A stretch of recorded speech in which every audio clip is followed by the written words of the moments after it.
Yeah, so there might be a bit of rain. But It'll be a nice ambient background music. Yeah. Very good. You were just about to tell me a story. Why don't you just go for it? So I was just saying that I've already done one podcast. Well, I called it a podcast, but it's not really up yet anywhere. It just exists. But basically, me and my friend from work, Santi, went for a walk into the Lake District in November last year, which is the best time for a walk in the Lake District. Why? It was cold or what? It was constantly raining. Like, we went for 4 days. We were staying in a tent. It was kind of nice because there's no one else there, obviously, because why would you do it? Because other people are clever and we're stupid. But anyhow, so we went there, and so because I was I was trying to, I couldn't really, so you didn't really have coverage on your phone, so most of the time. So it was difficult to kind of, and also like battery, right? So it was difficult to kind of communicate with people. And like, I was kind of thinking like, oh, how could I communicate with like my boyfriend? So I was like, so I've recorded myself one morning, just like speaking to him or like speaking about what happened. And then I'm like, oh my God, we can totally make this into a thing. So then kind of every evening or like in the morning or whenever we felt like it, we just like recorded ourselves talking. Like we started with a song that we sang together. Wow. Sometimes, most of the time we don't know the lyrics. Sometimes I do sing in Italian and I'm singing in like Slovak or something. But anyway, so then we just like recorded these things about what happened. And it's quite nice. So I think I'm going to put it up somewhere. Oh yeah, that's awesome. The pictures. Wait, so how long ago was that? I think it was November, if I'm not mistaken, last year. How many days in a row? It was just 4 days. It wasn't like very long. Oh, and you did it over the phone? Or what? Yeah, I just recorded it on my phone. Yeah. Like recorded most of it on the phone. Now I put it on the computer and like it seems okay-ish. How long is each episode?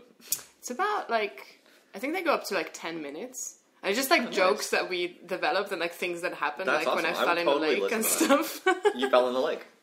Well, a little bit. Kind of. I don't know. I kind of slipped into like it wasn't a lake. It was like a swamp.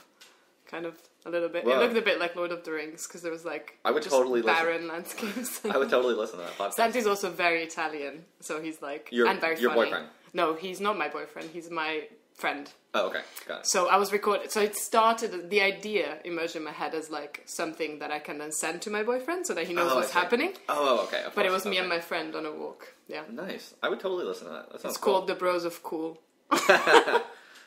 That's the podcast name. Cool. So have you always thought about podcasting? Never. No. Okay. Never. It's just, I don't even know what it properly means. Right. To be honest. All it means is making an audio recording. Exactly. And then sharing it with people. Like, I'm going to record this.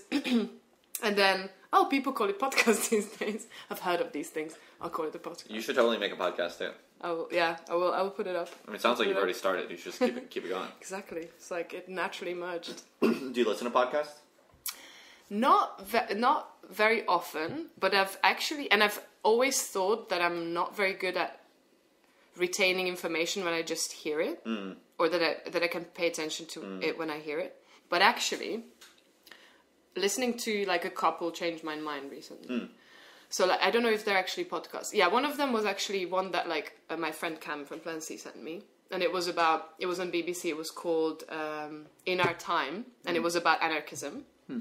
It was very, very interesting because it was kind of, in a way, it was kind of dispersing a lot of kind of stereotypical notions about anarchism. And also I felt like this is something I feel my heart is close to, but if somebody would like ask me to define what anarchism mean, I didn't feel confident in saying I'm an anarchist because I didn't feel like I know exactly what it means, if you know what I mean. Yeah, sure. And I felt like that was, like, it was quite a nice one because they, like, mentioned a little bit of history, not too much. It was quite short and very nice and tidy. And now do you understand what anarchism is? I think a little bit more, maybe, yeah. And also, like, I'm quite interested in, like, because when I say that to people react quite, like... oh my God, you don't know what anarchism is? And like, oh, you live in, like, you're renting a house, how can you be an anarchist? And all this shit, like... Oh, really? You know, like, you're not living in a squat, so what? Or these kind of things, or like... Or they just are scared of it, I think. Whereas, like, I don't... Like, there was plenty of, like, people who developed the theory and stuff who weren't, like... They were, like, regular. Yeah. So I don't even know why it should be something, like incredibly different from a regular person. And, like, to me, the only thing that it means, really, is that, like, from what I can see, like, if you're involved in a like structure, like a system or a structured kind of organization, it's much easier to do things that you wouldn't do if you only had your own conscience to kind of answer to. That's what it means for me. Okay. Or that's what I like about the idea of not relying on these kind of structures like the criminal justice system or something like that to kind of control people. Yeah, totally. Or to discourage them, in quotes. Like, I think that's generally a better way of thinking about and dealing with these sort of ideologies, just as sort of guiding kind of styles, right? I think that's much more valuable and interesting than being overly concerned with all the little bullet points that are in or not in these like larger ideologies. So I agree with you. I think that's like the main gist of it. Just like a general ethos of autonomy and kind of doing things outside of mainstream systems and in opposition to mainstream systems, right? Yeah. I'm down with that. I don't think I could ever too seriously call myself or like associate with or identify with like any of these like big isms, to be honest. This is the thing as well, very, very much so. Like, I find it useful in as much as it like begins a conversation about what my stance is on a specific point, you know? But I don't find it useful. Like, I hate saying these things like, I am a communist, or I am an anarchist, or I am a Buddhist, or whatever the hell you want to be. Yeah. Like, it's because it generally just derails people's idea about you to a completely wrong place. Yeah, it like forecloses relationship building from the beginning, right? By sort of, because people often, and this is sort of, I think, endemic in especially left-wing circles, people always think they sort of can assume what someone thinks or what their attitudes or feelings are based on these like very superficial markers, you know, the words they use to describe themselves, or even just how they dress. And I mean, that's just so obviously stupid. I mean, it's not even like I'm not even upset or, you know, indignant about it. It's just so obviously painfully stupid and childish, right? That whenever I'm very allergic to that, not because I'm allergic to symbols or identities or anything like that. I'm certainly not, you know, it's not, I'm not saying like I'm a special individual snowflake heart and I refuse to be reduced to like a larger group structure or identity. No, I'm not above that at all. It's more just that whenever I see this type of, this sociology, like the sociology of sorting by little tribes, whenever you see it taking place, to me at least, it so obviously indicates a really kind of not very intelligent and certainly not very dangerous or creative process. And so I just kind of run for the door whenever that type of sorting takes place. And I think what it really does is it prevents people from being able to really create new ways of thinking and speaking. I mean, you see this in left-wing sort of groups and cultures all the time. It's like you can't even make a new thought. You can't even say a new idea because from the first few words of your first sentence, people sort of feel very confident that they know where you're going with it, and you're kind of dismissed in their mind before you can even try to sketch what is perhaps a more complicated novel argument or proposal that they've perhaps never quite heard before, that people are convinced that they have heard it before, and they think they know. Everyone thinks that they know sort of the correct response or rebuttal to every other sort of possible position in left-wing circles, and so it's like this kind of ridiculous game where people are constantly basically assuming they already know what other people are thinking, and that they've chosen their position and their sort of place in these debates precisely because they're so confident they already know what other people have to say. And then so it's like these cultures just become everyone basically kind of running in place. It's like everyone is running in the place that they feel most comfortable in, while they almost want to enforce everyone else to keep running in their place. Whereas like if what your real mission is to try to cut through this sort of dead weight and this inertia and try to say like, okay, can we actually build radical and deep autonomous organic relationships between human beings and come up with new ideas and modes of being, sort of new styles of doing things together that is fundamentally different and better than these sort of inherited ways. you kind of don't make sense. It's like you don't even register. Yeah. There's not really even a way of saying that, because the only coin of the realm is these sort of already known kind of ideologies and markers and placeholders.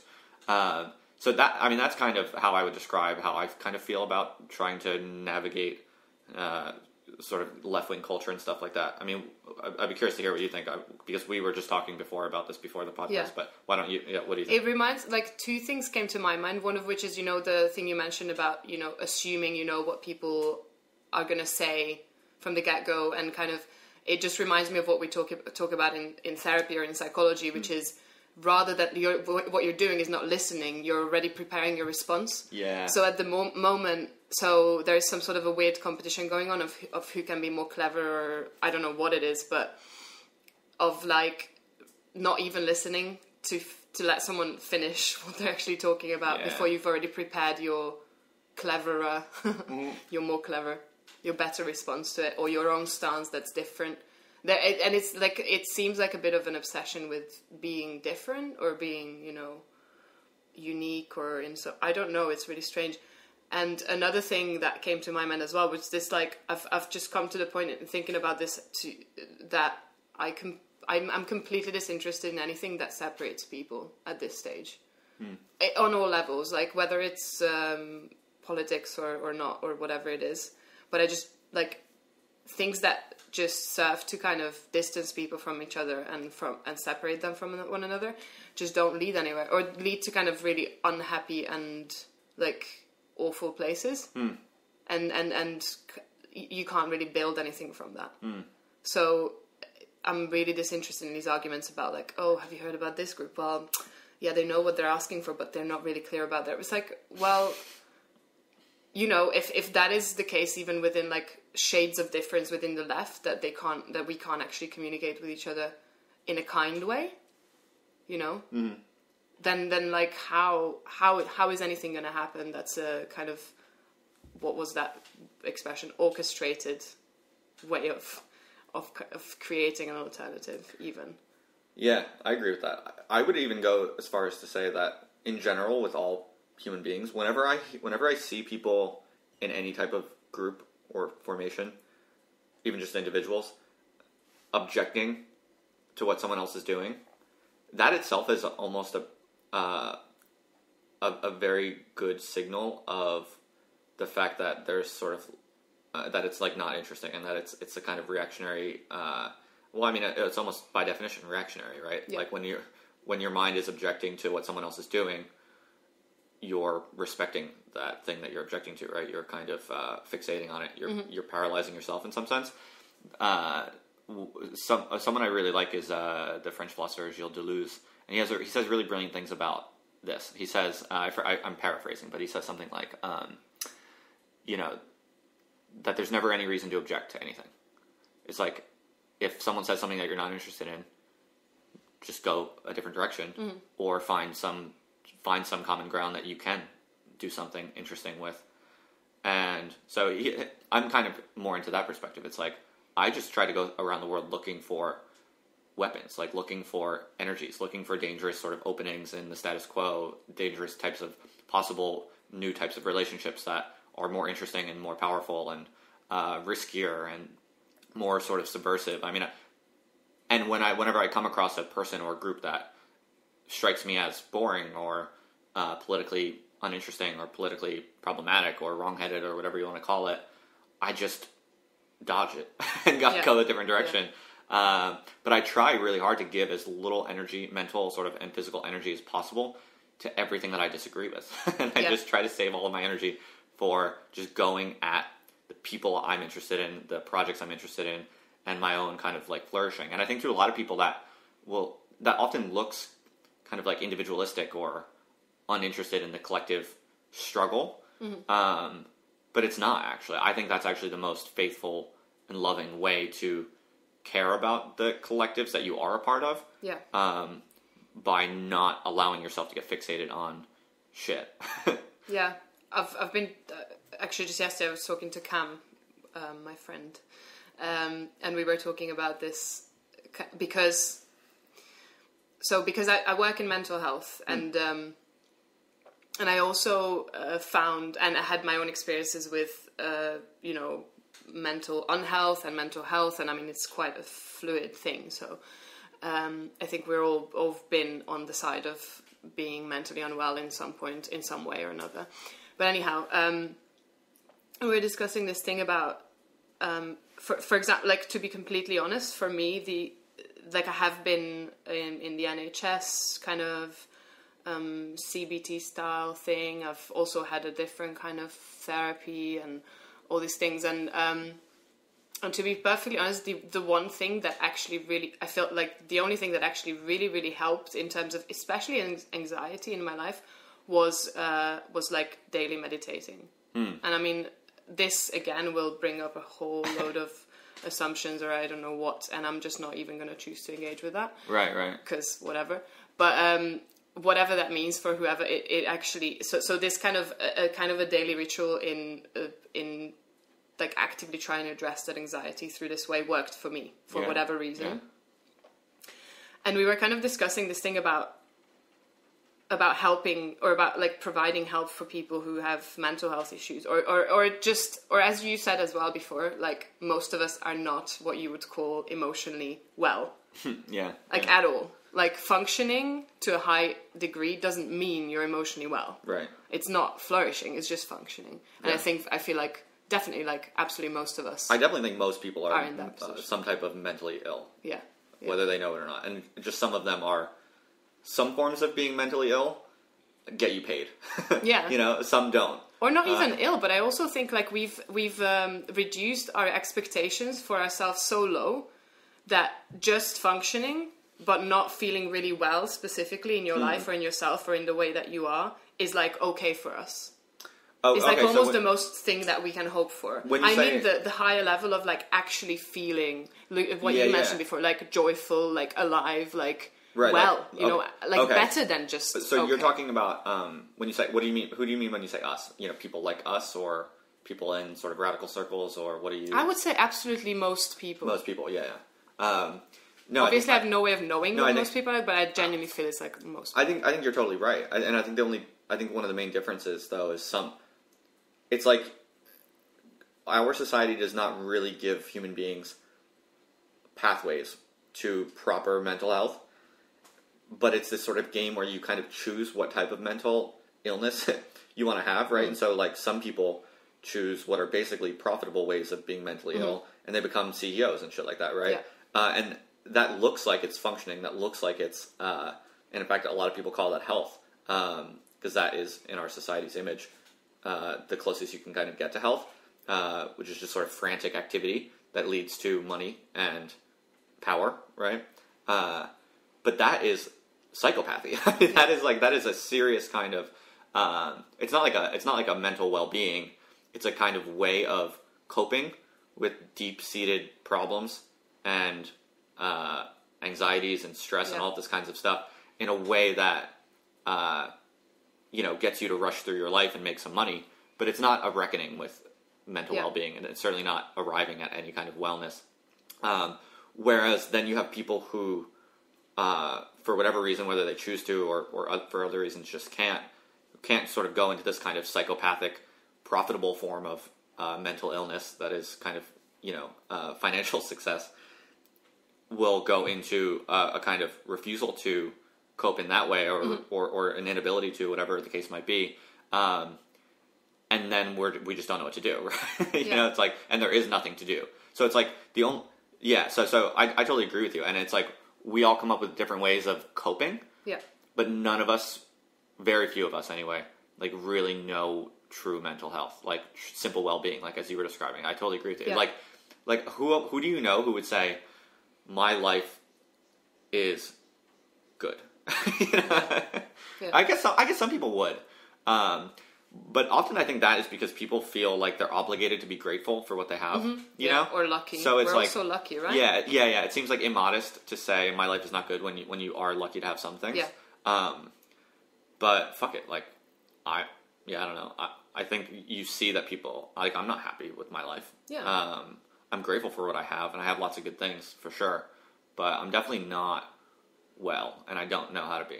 Especially considering that, like, globally, I mean, not that I know much about this, but I feel like globally and as a human race, we've got to the point where there really shouldn't be anyone lacking at this stage in anything. You know? Mm-hmm. If the structures were different, or if the system was different, there's enough, like, raw material and resources to actually, for us all to have, like, a considerable amount of, like, well-being. Mm. Yeah, oh yeah. There's definitely. no reason for, like, most people to be basically slaves at this stage. Yeah. I don't feel like. I mean, apart from, like, the structural one. But health is an interesting, like, concept, I guess, as well. Because I was recently reading the Socialist Patients Collective's communique, I think they call it. It's a piece of writing. But it was basically, in 1970, it was a collective that was comprised of psychiatric patients at a specific clinic in a university hospital in Germany. I think it was Eastern Germany, but I might be wrong. And they kind of, along with a few psychiatrists, kind of got together and did a lot of kind of consciousness raising style things. So talked about their actual experience of the healthcare system, or what it means to be insane, what it means to be considered, deemed like mentally completely ill, and out of the normal functioning of society, like no work, like you can't work and stuff like that. And, and kind of came to the conclusion that actually, like, capitalism as a system is, like, at the root of, like, most of their problems. And kind of their way of talking about health was interesting, because they were kind of saying, like, again, now I'm paraphrasing, they were kind of saying that health is like a through and through bourgeois concept, because it basically it serves to define, like, if you're healthy, it means that you can go to work, so you can produce things. And then as soon as you can't produce things, you're deemed unhealthy. So at that point, the kind of the role of the state or whoever is meant to be caring for you is to either get you healthy enough, just healthy enough to go back to work, which is what we see now completely. Yeah. Everyone's pushed back to work. That's and totally it's dressed CBT. Up as good for That's your CBT. fucking well-being, which is not. That's totally CBT. Yeah. So here's some tips and tricks to get over your shit just enough to be able to function. To, like, go to work every day and get up. And if that isn't possible, if you're deemed so damaged that it's actually impossible to kind of get you back to work, then the next kind of goal of the system becomes to just maintain you alive, because now we have human rights in some parts of the world, like maintain you alive at the least possible cost. And then, I was reading this, and then the next day, Cameron or whoever, or Osborne announced, like, their further cuts to the benefits of, like, disability living allowance. It was just like, fuck me. No, it's really true, but I actually wonder if there's, like, a radical kind of opening here, because when you look at it from a certain perspective, it's like our society is filled with psychopaths and mentally unwell people. I mean, including most of the people in power. These people are not, I think we often delude ourselves by imagining that, politicians and, all the power holders are these sort of, like, in control, savvy, manipulative oppressors, right? But really they're just kind of like idiot children who are kind of on the inertia of their own mental illnesses, in some sense, that, like I was saying before, they've just happened to figure out a way to channel their own insanity into kind of profitable and powerful channels. But maybe this is actually really interesting and potentially liberating, because if this is the case, if that's a reasonable way to describe things, then it's like all of the people in control and in power suddenly become way less intimidating, right? And they're way less sort of, and it's more just like everyone is fucking crazy, and if we can just, between us, even in just little things like this, like relationship building with one person and then with two people and then building that circle, right?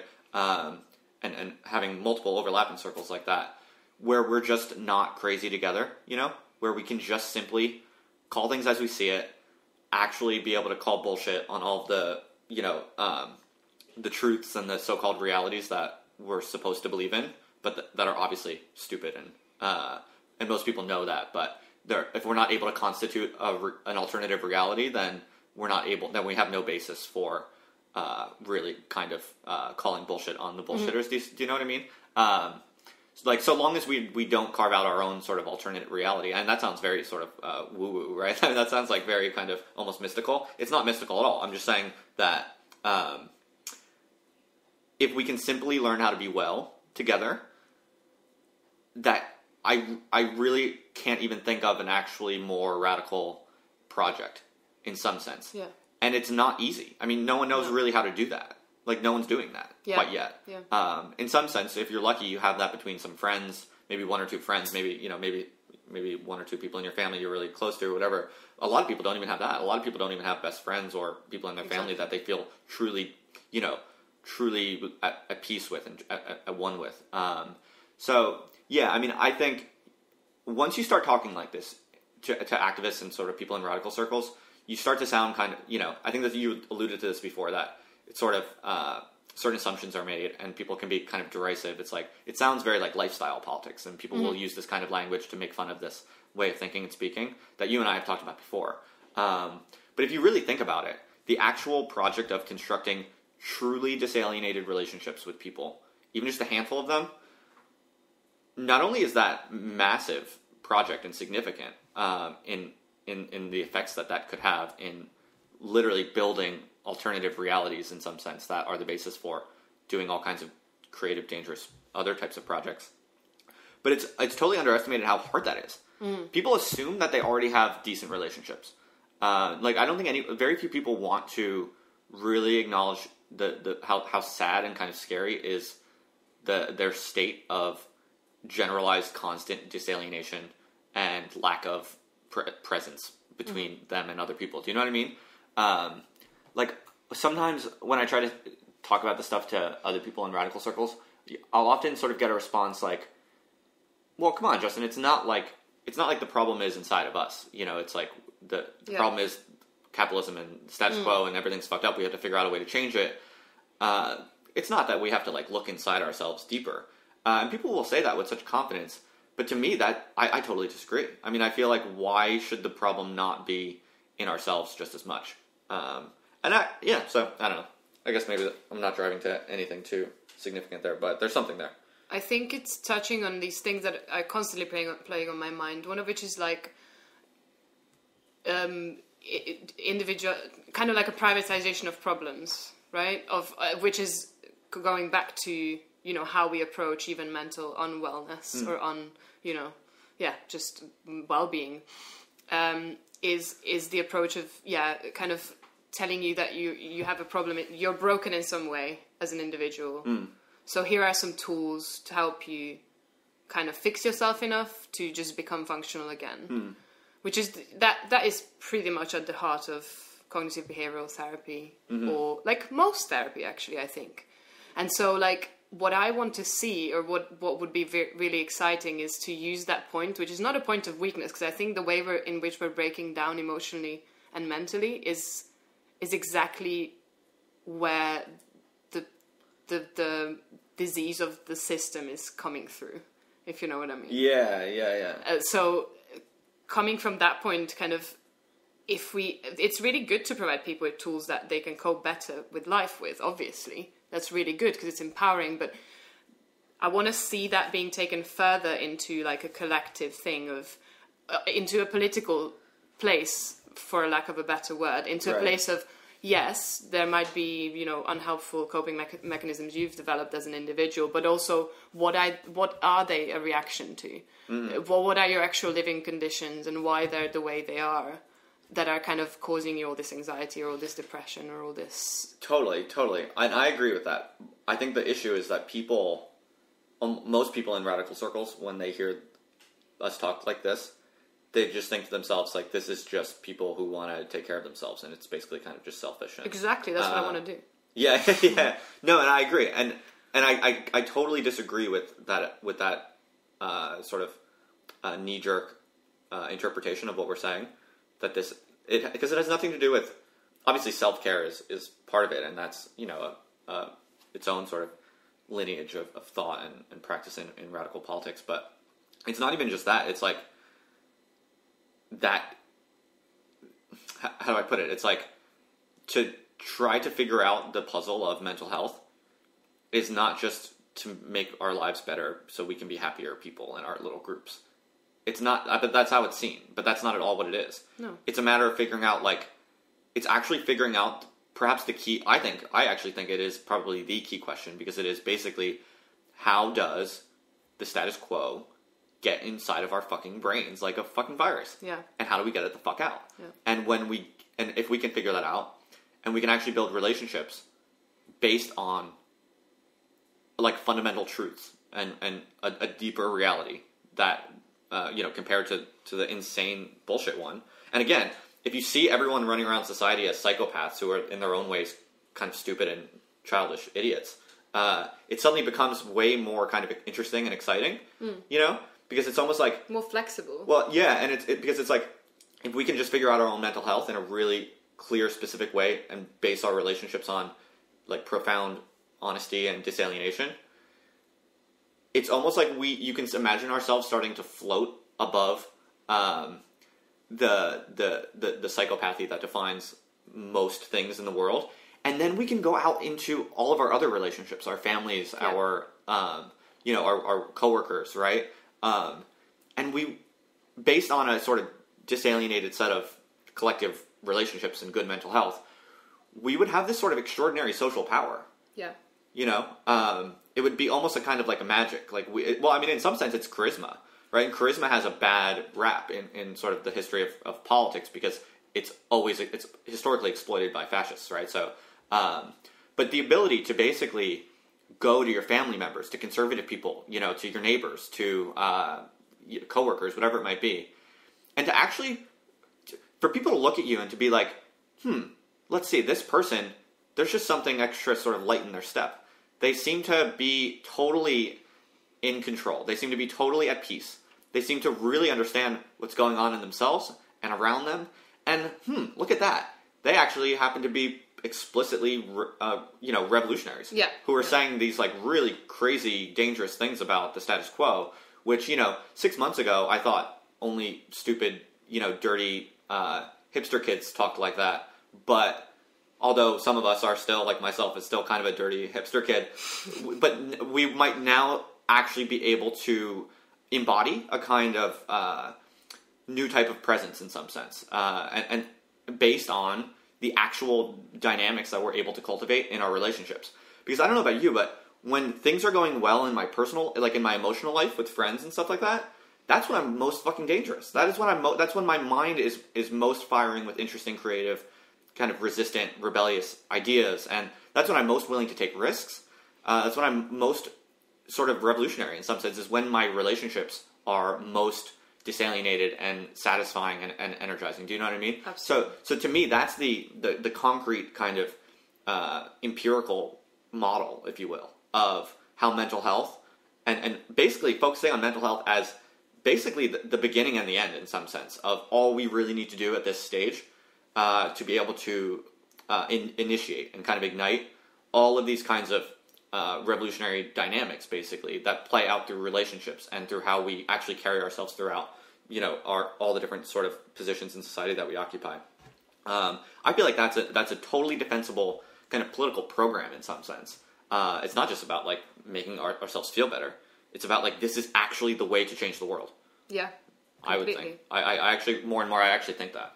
I consider myself an example of that, because when I heard you talk about something similar before, what really, really caught, and in fact, even before I heard you're more of a coherent argument, what you were always pointing out was, I'm not interested in anything that doesn't bring me joy. And at first, it's just like shocking almost to hear this. Because it sounds like, selfish. How yeah. exactly? Who says that?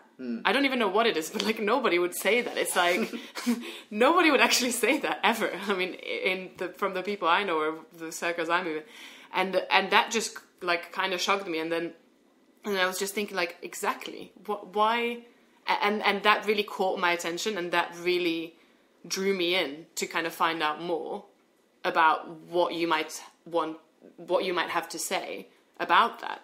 And this, I think, it's a complete myth, but it's so deeply entrenched in us. This idea that if you care about yourself, or if you try to, increase your well-being or make it better, or in some way, be happier, be joyful, that would lead or stay or remain in a place of selfishness. Mm-hmm. It's complete bullshit, because it's not actually how it operates. And now I think it's also like, what do we mean by being well? I don't think being well is, the idea that is sold to us, that being well is being able to buy things, or to be well is to be able to go for holidays. That's not what I mean. Like, being well in the way of what you said, like having connections with people that are, that are kind and joyful and like energizing, having those experiences on a daily basis, whether it's with other people or yourself, of like just feeling joyful and kind of free, I guess, which sounds like really kind of trite maybe, but like that's the way I can describe it. You never stay in a place of selfishness through that. Mm-hmm. Like, from my experience, through that process, you don't remain just revolving around yourself. Right. You just don't. You start to, it's contagious, and it influences people around you. Yeah. And it draws them in, and inevitably you start to connect, and you kind of start to, communicate and exchange ideas. And there is an energy that starts to kind of go between you and other people. I don't think it ever has a potential to stay isolated. No, that's a really good point. It's not the way it works. No, it's like there's a kind of typical everyday status quo form of selfishness, which is like, just get a nice house for yourself, fill it with nice things, and fuck everyone else, and just be a cutthroat competitor. To win in the game of capitalism. That's sort of like typical selfishness. So of course selfishness gets a bad rap for that reason. Yeah, because it's fucked up to think like that. But there is a kind of honest selfishness, like just self-love, really. Yeah. It's like actually valuing yourself, actually caring about yourself, actually saying to yourself, and being willing to say to others, like, I'm trapped in this fucking body. I'm like made to be an individual body. I didn't choose to be individualistic. I didn't choose to... Yes, ideally, I would live in like a healthy community and would be one member of a larger organism of which I am a sort of, equal component. And I would not even feel myself as an individualized body. Like, sure, that sounds beautiful. That's probably healthier, right?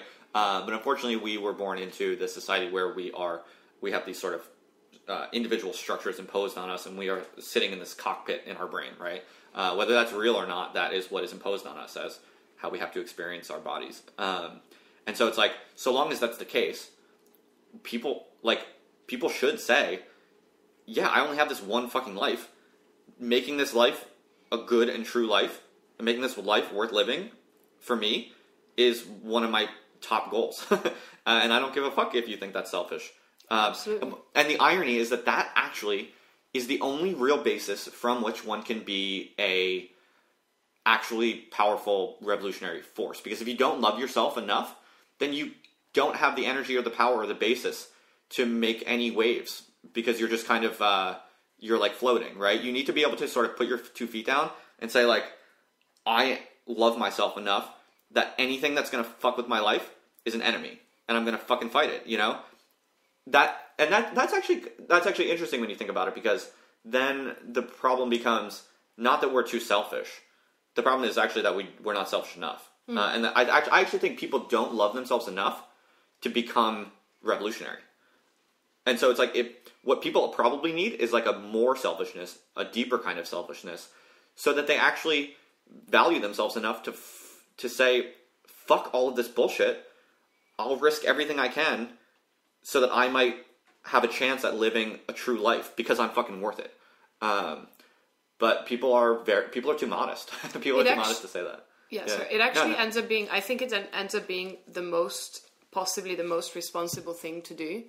Because it just reminds me, I've been to a conference recently. It was a big European conference on addiction and disorders, addiction disorders, essentially. So there were lots of things talked about.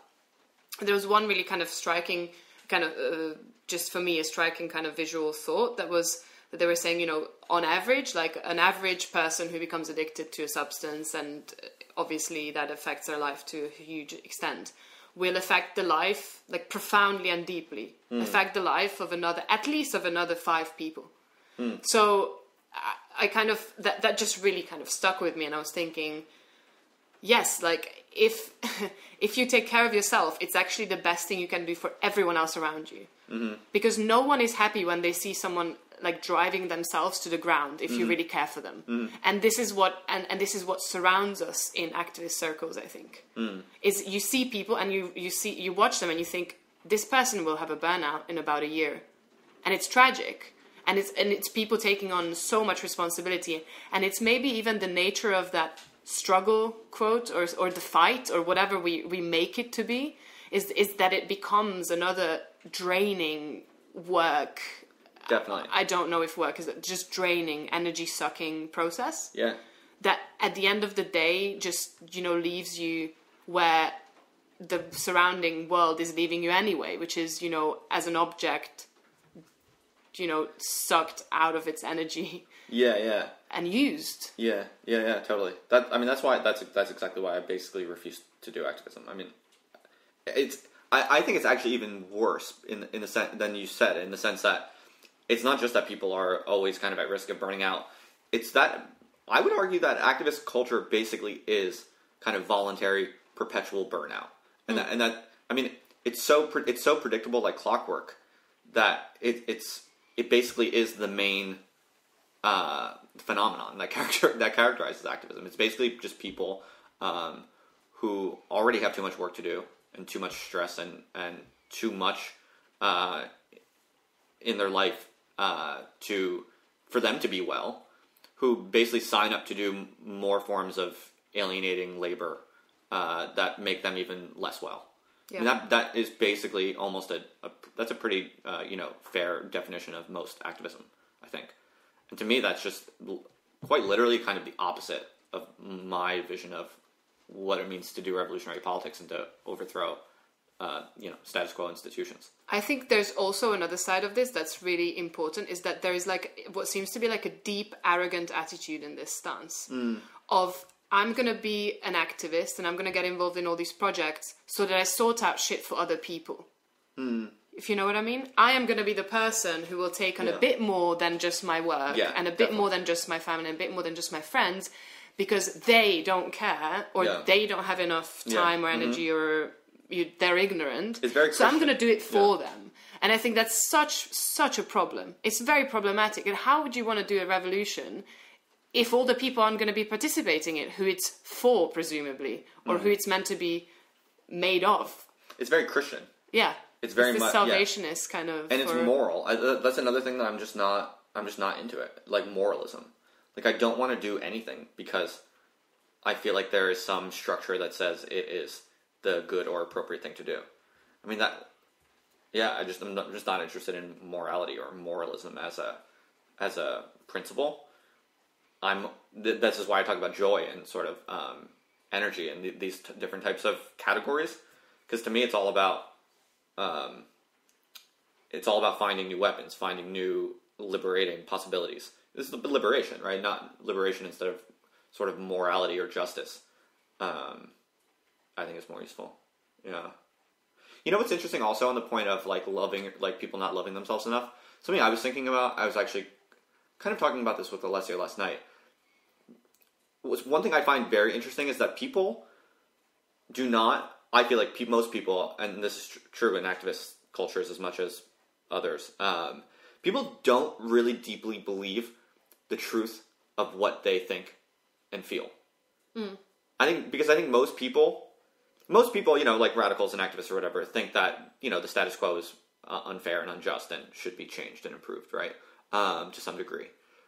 But very few people, if you ever think about it, very few people will, outside of activist circles and in sort of, at a dinner party or something like that, or at a work party or something, very few people will look someone in the eye who they disagree with, like a conservative person or like a police officer or something, like outside of some sort of activist spectacle in their actual daily life. Very few activists or radicals will look a conservative person in the eye and say, I think you're wrong and I think I'm right. I believe that my perspective on the world is more correct and truer than yours. Very few people think like that or would dare to say that. And that to me is really symptomatic of something. Why do you think that?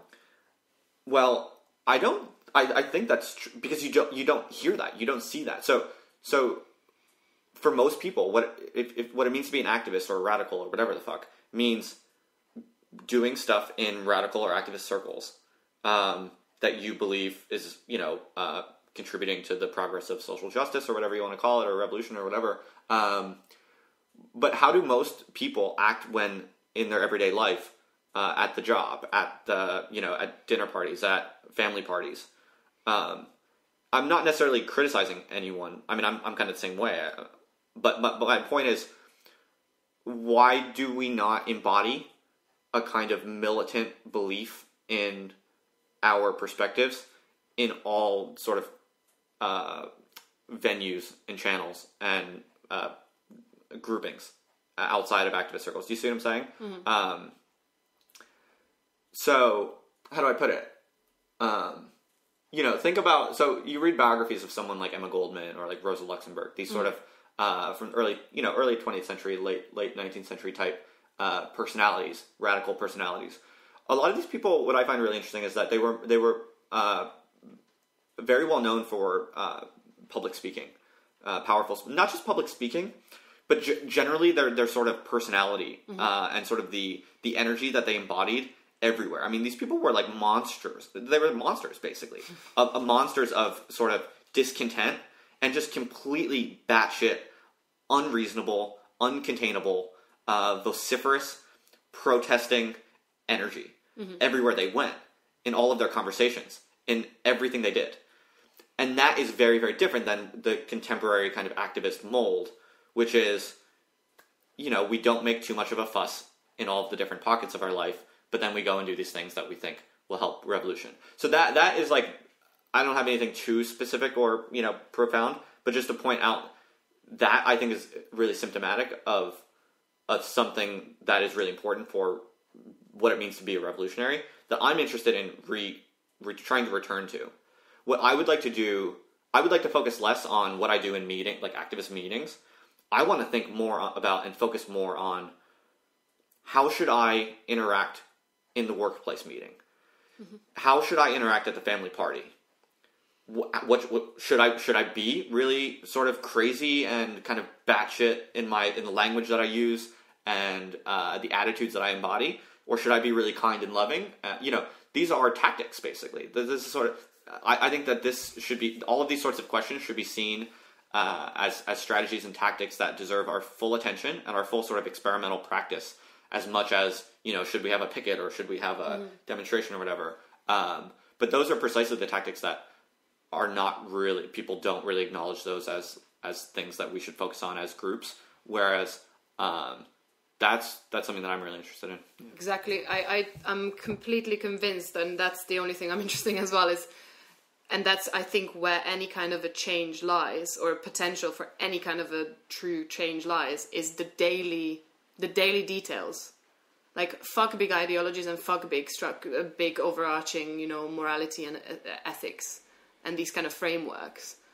Because none of them have the potential to actually transcend the complexities of like everyday life and everyday interaction.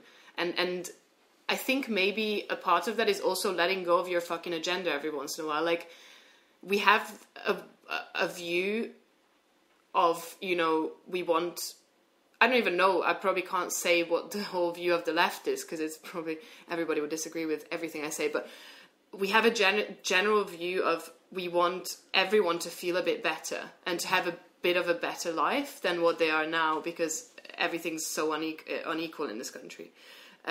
So we have that like basic thing, but like also I think that you have to adjust your, like just, and this is not to contradict what you're saying. This is not me saying like you shouldn't be political or in any way approach a subject outside of activist circles. Exactly the opposite. But I do think that the only way to do that, or to, in fact, even just get anyone to hear you out in this way, is only through like empathy and through kind of genuine conversation, right? Where you have to kind of put your agenda to the side a little bit. Yeah. So you will have it because it's your basic worldview. Yeah. So it's not going to go away. Yeah. But like also just take that step beyond just trying to preach to someone or tell them what to do. Yeah. To just understand what they're saying or where they're coming from. Or how they would imagine that equality to operate or that revolution to operate. Definitely. Is this, like, I don't think any, like, this is one of the things when I was thinking what made me excited about Plan C. Like, why do I feel like, I still feel like that one group of people, and maybe I can't even speak for the whole thing because I'm only exposed to the people that I'm surrounded by that I've met in London. So I wouldn't even dare to say, like, it's the whole thing. Sure. I don't know. Sure. But one of the things that genuinely made me feel different from everyone else or every other group or every other thing I've been part of was this not people telling me the answers and even admitting that they don't have all the answers. I think that's really, really important. It was very important for me. This like openness about like, no, we might not have all the answers. This is a process we're trying to do. This is an answering we're trying to do together, and you're invited to be a part of this and form it just as much as all of us are. And we're not giving you like the solution. We're like working on something and you're invited to contribute to that and change it and participate in it to whatever extent you actually want. Like, I think that was, for me, that was something truly, truly different. Yeah, no, I totally agree. And yet there's always this sort of, everyone always feels this pressure, like we have to channel that into doing something. You know, it's like there's this constant feeling like we have to be doing some other larger thing to sort of show that we're getting results or doing something practical. And I more and more think that is wrong. That would like I actually more and more think there's nothing else to do other than kind of what you just described, basically creating a minimal structure for disalienated relationships and absolutely autonomous, creative becomings in whatever sort of affinities emerge organically and over time, and just solidifying that and growing that circle. Not in the sense of recruiting, not in the sense of trying to maximize the numbers. Like, maximizing the numbers should never be a goal for something. In some sense, maximizing should never be a goal in general when it comes to revolutionary politics, I kind of think. It's this sort of cultivating this culture of deep non-exploitation in some sense. Yeah. And develop it. I think what a lot of people don't quite get is that, at least to me, revolutionary movements are mostly about revolutionary culture. It's not about like campaigns ever. I mean, a campaign has never increased the probability of revolution, I don't think. You know, or even any kind of particular organizing drive. All of the campaigns, organizing drives, all of those types of, you know, quote unquote doing things, almost always ride the tail end or the coattails of what is actually a kind of eruption of culture, a kind of flowering or blooming of all different kinds of creative, unexpected connections and energies and creative, relationships, basically, that empower people to start thinking and speaking and behaving in new ways and doing new types of projects that break with what is valued in the status quo.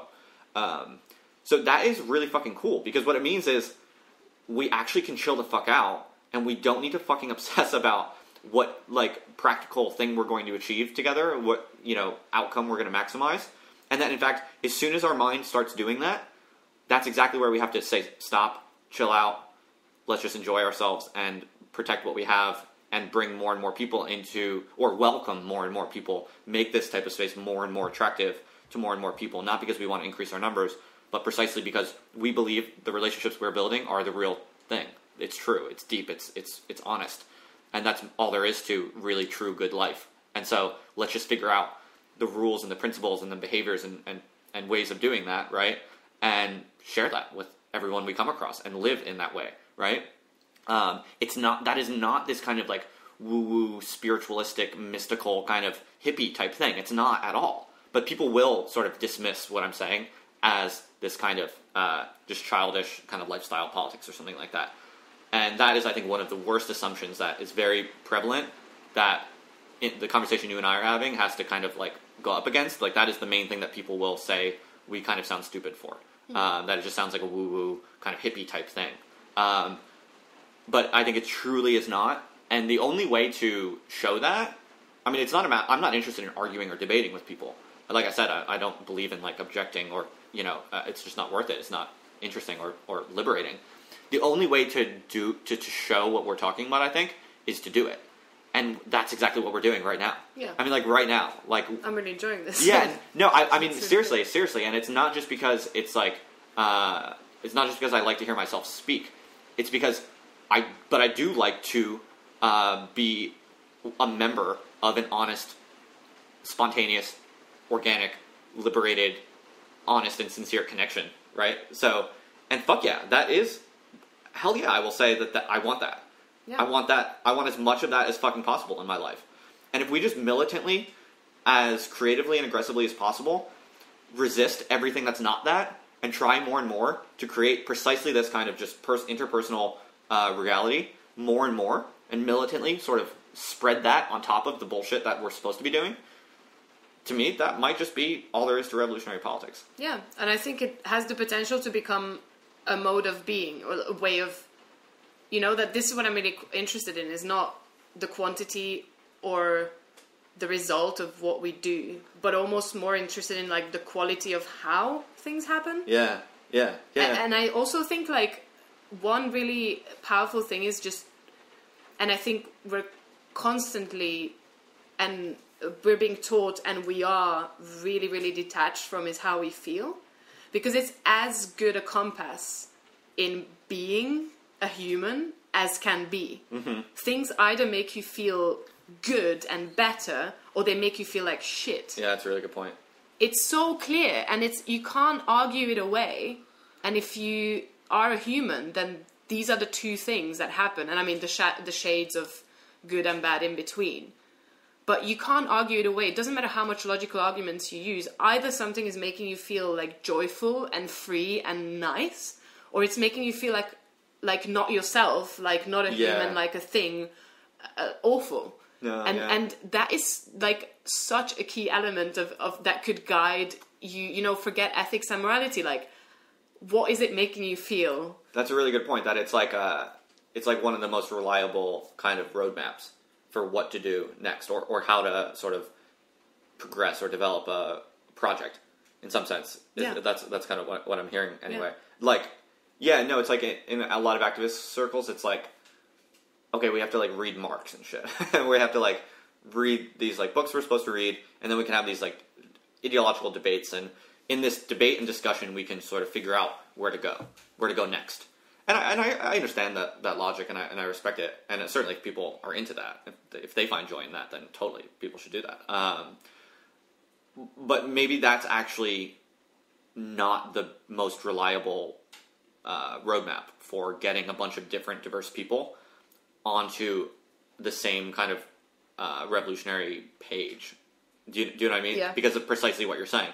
Like, some people will find that alienating, and maybe all there really is to do is to make sure that everything a group is doing, if you can find the thing that would literally make everyone feel joyous and energized and pumped, and everyone would feel really creative and like they're really in their own and in their sort of prime state of human being, almost by definition, if you could get everyone in a group on that feeling, that would probably be, by definition, the only true path for that group to pursue revolution, right? But you're not going to get that out of Marx, right? You're not going to get that out of any of these books or these typical traditional what are supposed to be the roadmaps for how to think about radical politics. Do you see what I'm saying? Is that kind of what you're saying? Yeah.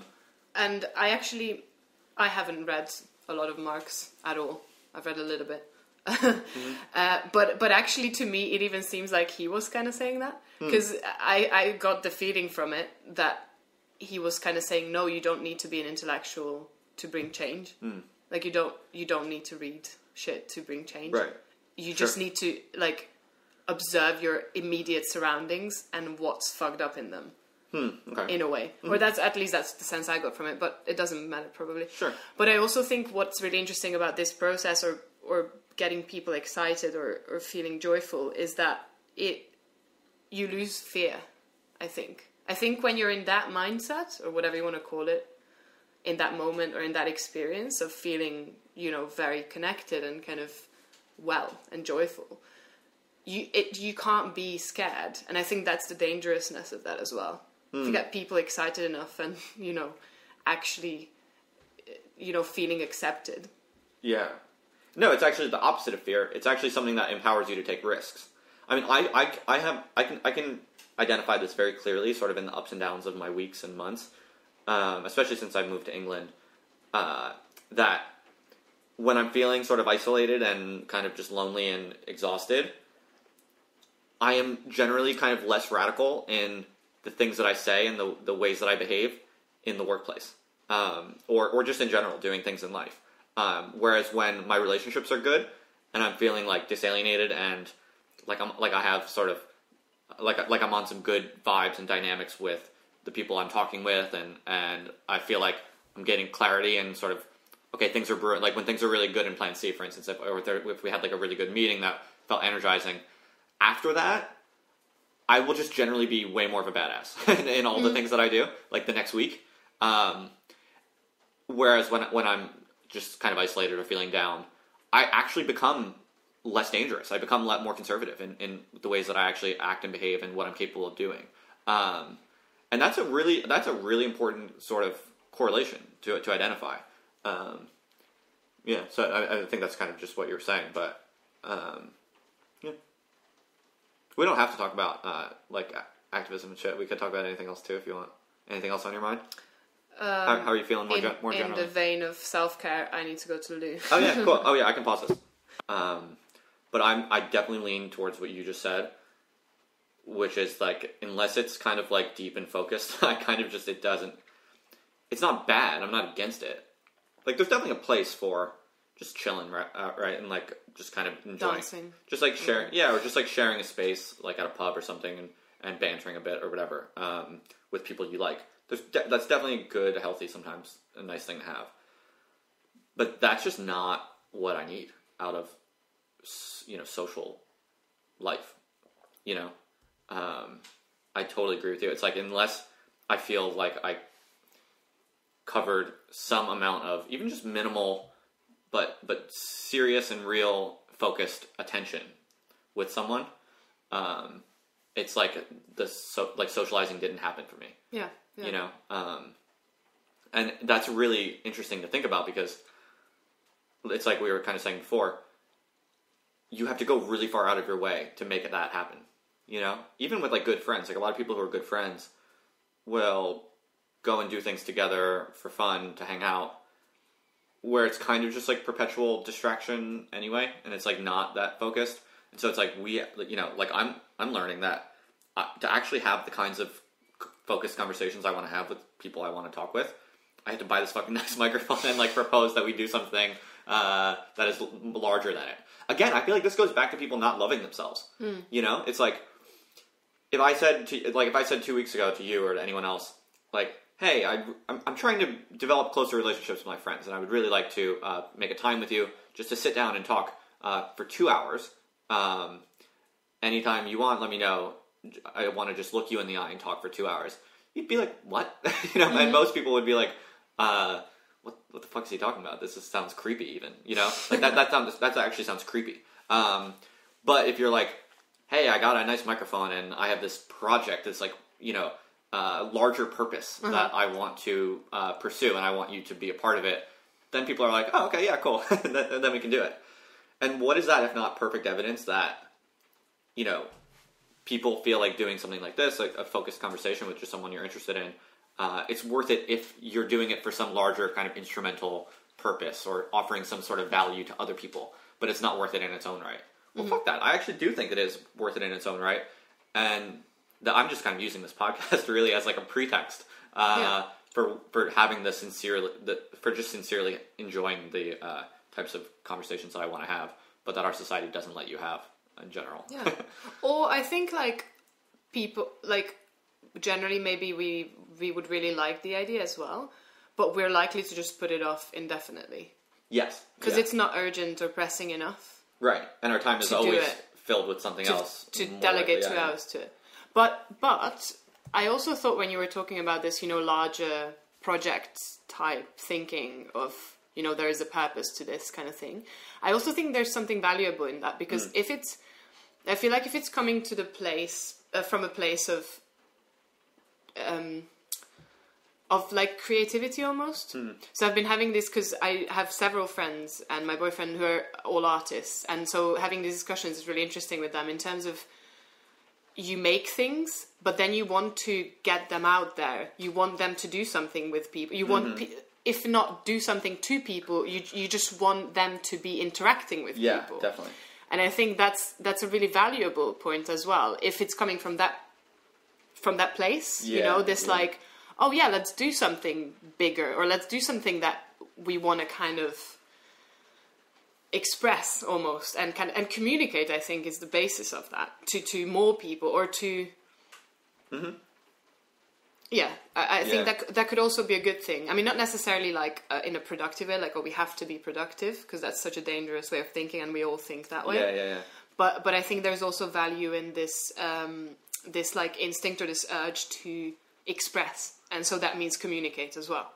You know? Yeah. Oh, absolutely. Yeah. It's like we want to participate in the world. Yeah. But there's a very significant difference between a sincere desire to participate in the co-construction of the world and wanting to sort of achieve some ulterior motive or kind of instrumental gain.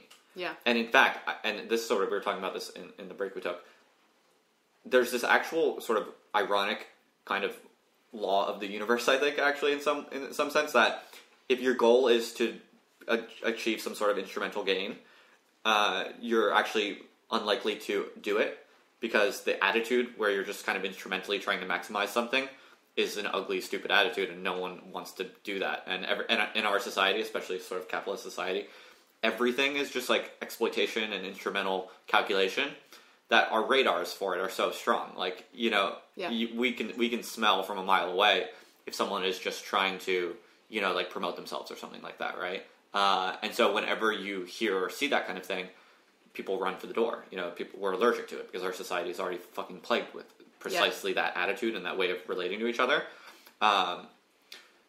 But if you sincerely don't want the instrumental gain or the value or whatever, and you sincerely just want the enjoyment or the honest kind of pleasure or value that is inherently gained in doing something, the irony is that actually is what brings about the instrumental gain. So like a really good example here is what we were talking about with sort of membership and recruiting in activist circles. So like groups that really care about recruiting and building membership and shit like this, that shit's not going anywhere. And that's not hot. That's not exactly I don't think anyone thinks any such group is sort of onto any particularly interesting, novel kind of revolutionary project or advancement, right? Personally, you know, when I hear someone like trying to convince me to like join their group or something like that, almost at the starting gates, I'm like, fuck this. Like, I don't want, you know, totally. You know what I mean? I think most people feel that. Whereas like Plan C is weird because we don't actually give a shit about recruiting. Like none of us are trying to increase membership. Like that's just not a priority.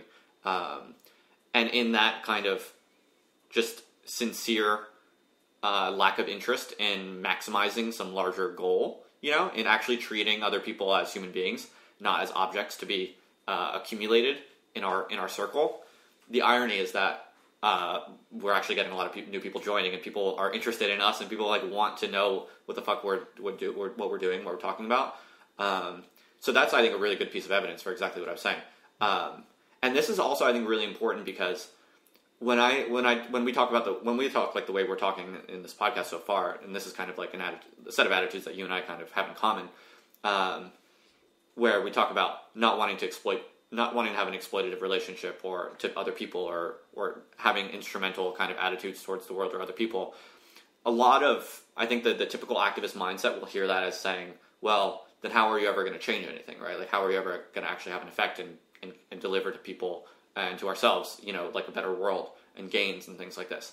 But that's a really mistaken position, and that's a bad mistake to make in response to the attitudes that we're kind of talking about. Because the reality is, what I'm really saying is that it's precisely this kind of anti-instrumental attitude that has the real effects of getting people involved, of empowering people, of actually building the dynamics that we want to build. But unfortunately, that's a kind of like complicated argument to make, and I guess we'll have to like figure out a way to say that in a little bit more of a pithy way. But I do think that is a real kind of empirical law, if you will. I mean, that is just how people function, and I think I just think that's really interesting. I think it's like one of the most powerful, like, motivating forces. What, for some reason, it reminds me of like product placement. Like this, we crave authenticity. I think that also is such a laden word, and such a, like, I kind of don't like that word at all. Like this whole authenticity and pretentiousness bullshit, because it's like so laden with like class politics and all this stuff. You know, you're pretentious because you don't belong to the class that you're pretending to belong to. All this stuff. Like I'm not kind of arguing about that, but we really crave this like genuine expression from people. Like, to me, I was thinking about it in terms of product placement recently, in terms of like musicians, let's say, or I don't know, I was following a yoga instructor on YouTube that I really liked, and it was because it was free, and it was like, you know, just free yoga classes on YouTube, and there was no one was like sponsoring it, and I really liked that. So it seemed quite like and it was really chill, and it just seemed really like genuine. And then suddenly, you know, 2 years on or something, like slowly little, and now I'm gonna product place. No, slowly little like items start appearing, like, oh, they're wearing this t-shirt with this logo on it, and I'm not gonna say it because then that would be product placement again. Right. But like, it made me it just put me off. And did you quit that? Yeah, no, I'm not really following it anymore. And it happens with like, it happened recently with one, like, just a musician I like, that suddenly it's like, oh, there is this new project, I'm doing it on this particular device, come and join, it's gonna be all creative, but also you can buy this thing that I'm making it on. And this kind of thing is like offensive. Yeah. And I think it's similar to recruitment. It's like, totally, your agenda and especially like product placement in itself, I think it's even worse than outright advertising, because it's kind of almost operating on the assumption, or it gives you the impression that they're assuming that you're stupid enough not to even notice that it's an actual advertisement for something. Like, oh, we're going to embed it in this like cool thing that's happening, and then just subtly like throw in things in which we are trying to extract money from you. It's like, go fuck yourself. It's like the worst, you know, it's the most, and I think that's like the second we sense that, we humans, like everyone, it's such an, like, it's just offensive, I think. To us. Yeah. So what do you feel used, you know? Ultimately, you feel like you're being used, like someone's trying to use you to achieve a certain goal. And as long as anything is in that vein of thinking, it will fail. Yeah, I totally, especially like if the goal is revolutionary social change, right? Yeah, definitely. I totally agree. Yeah. So what do you think? I think this has been a really interesting, useful kind of discussion about lots of the things that I think we both tend to agree are kind of not the most interesting kind of paths for us that we're interested in. But so for you then, when you think of what are the next sort of things that you want to do, or the next sort of things that you want to think about or figure out to pursue this sort of alternative line of thought and practice, like what do you think about for sort of the next set of things that you want to do in this direction? Yeah, well, this is what I'm thinking about it so much. And I think it's really valuable and good to say that I have more questions than answers, and I think a lot of us do. And I think this had been a discussion, especially like recently there's been a demonstration, and you know, certain kind of requests from the left were mentioned within the demonstration.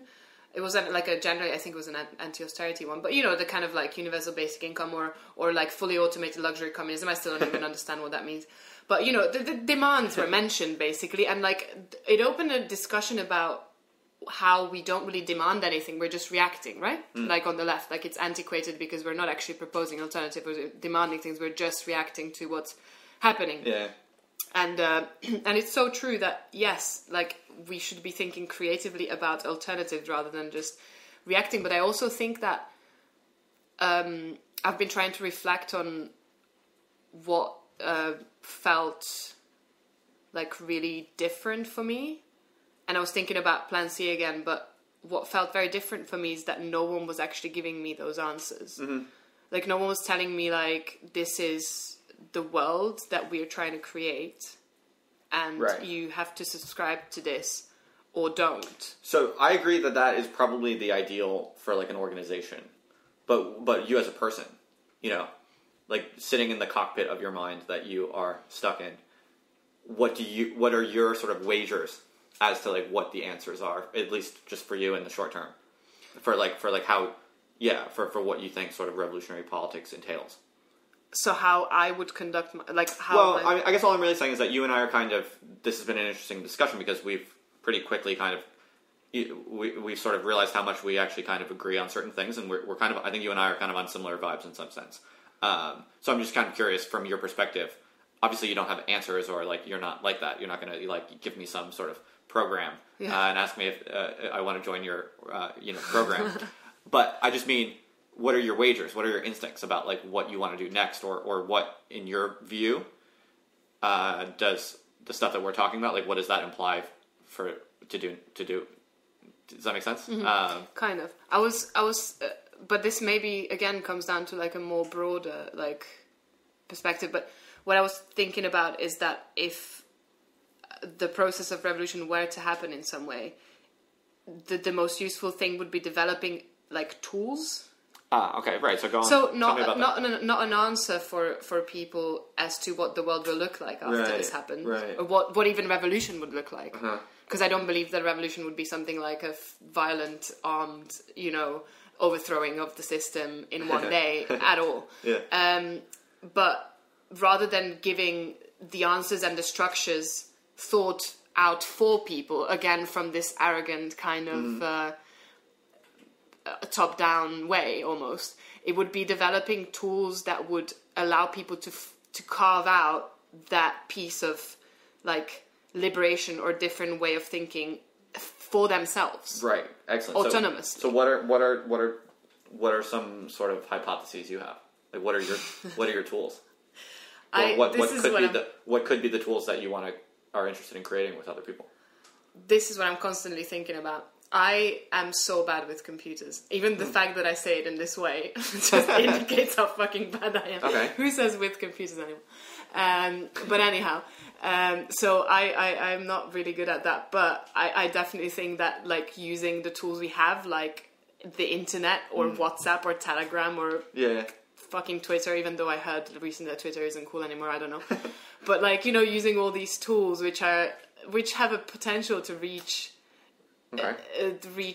huge amounts of people without necessarily, collecting them in one space, or could be quite, like, I remember you mentioning, like, it's incredibly hard to think of alternatives, actually. I think it's so hard.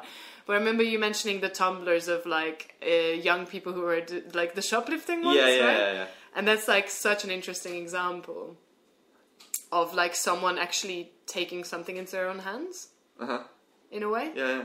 And then sharing those tools that they're, the tips and tricks in which they're actually... but I was kind of interested in developing something like... fucking hashtag or something like this, hate hashtags. But so I'm calling it in my head the acts of the human revolution. Okay. And under which, like, I'm trying to kind of capture in some way, or, like, explain or show the moments where I feel really what we were talking about, really kind of joyful or free, or really different from how one should feel in capitalism, let's say. And then just kind of, like, maybe show those and just, like encourage people to just, like, what is your version of this?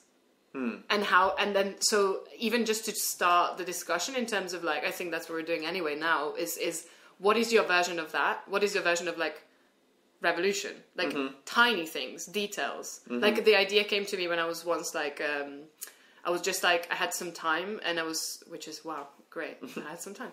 And I was just, like, waiting for, like, a Plan C meeting, and I was just, like, in London Fields after swimming, and I didn't have anything to do. So I was just like, okay. So I just lay on the grass and I was watching the clouds and I was like, and I took a video of it, sent it to my friend Jane, and I was like, see, this is revolutionary for me because I'm not doing anything productive. I'm not getting paid for this. I'm not going to get anything out of it at the end of it. I'm just existing in this moment and screw everyone else. And also, like, I communicated with her, but so it's really unclear for me what these things will actually become.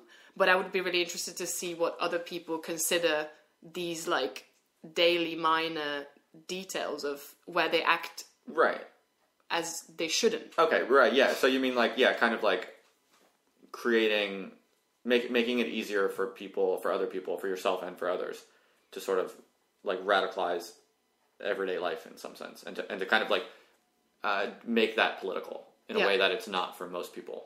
But to allow them, or to support people or yourself or others in making those things political, and then taking sort of micro political actions but then not so that it sort of stays within itself and it's just sort of like someone enjoying, like, their own time by themselves, but doing that as, like, a public act of resistance, kind of. Absolutely, is that kind of what you're getting at? Yeah. And I think, like, I've been talking, and I think I've been talking about this with the people that are close to me, I think quite a bit recently.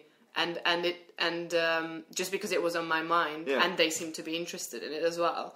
And I think people seem to kind of, everyone has something to say about this. Because we all want to feel nice. We all want to feel free. You know, you all want to have a lot of those experiences like you would have in, like, I don't know, a festival or some moment when you just felt really, like, connected to others and, like, really, you know, not anxious. And That's interesting. I mean, what you're making me think of right now is I feel like there could be a sort of project where people, like, with the perspective that you have, and people who share your perspective. I mean, because I kind of agree. I'm kind of picking up what you're putting down. Maybe the idea would be to try in our own lives to actually kind of take our own everyday lives as like terrain, and actually try to experiment in a more kind of proper, almost social science way. Like, actually go and test out different ways of fucking with shit, and kind of recording it or seeing what happens and taking those effects seriously.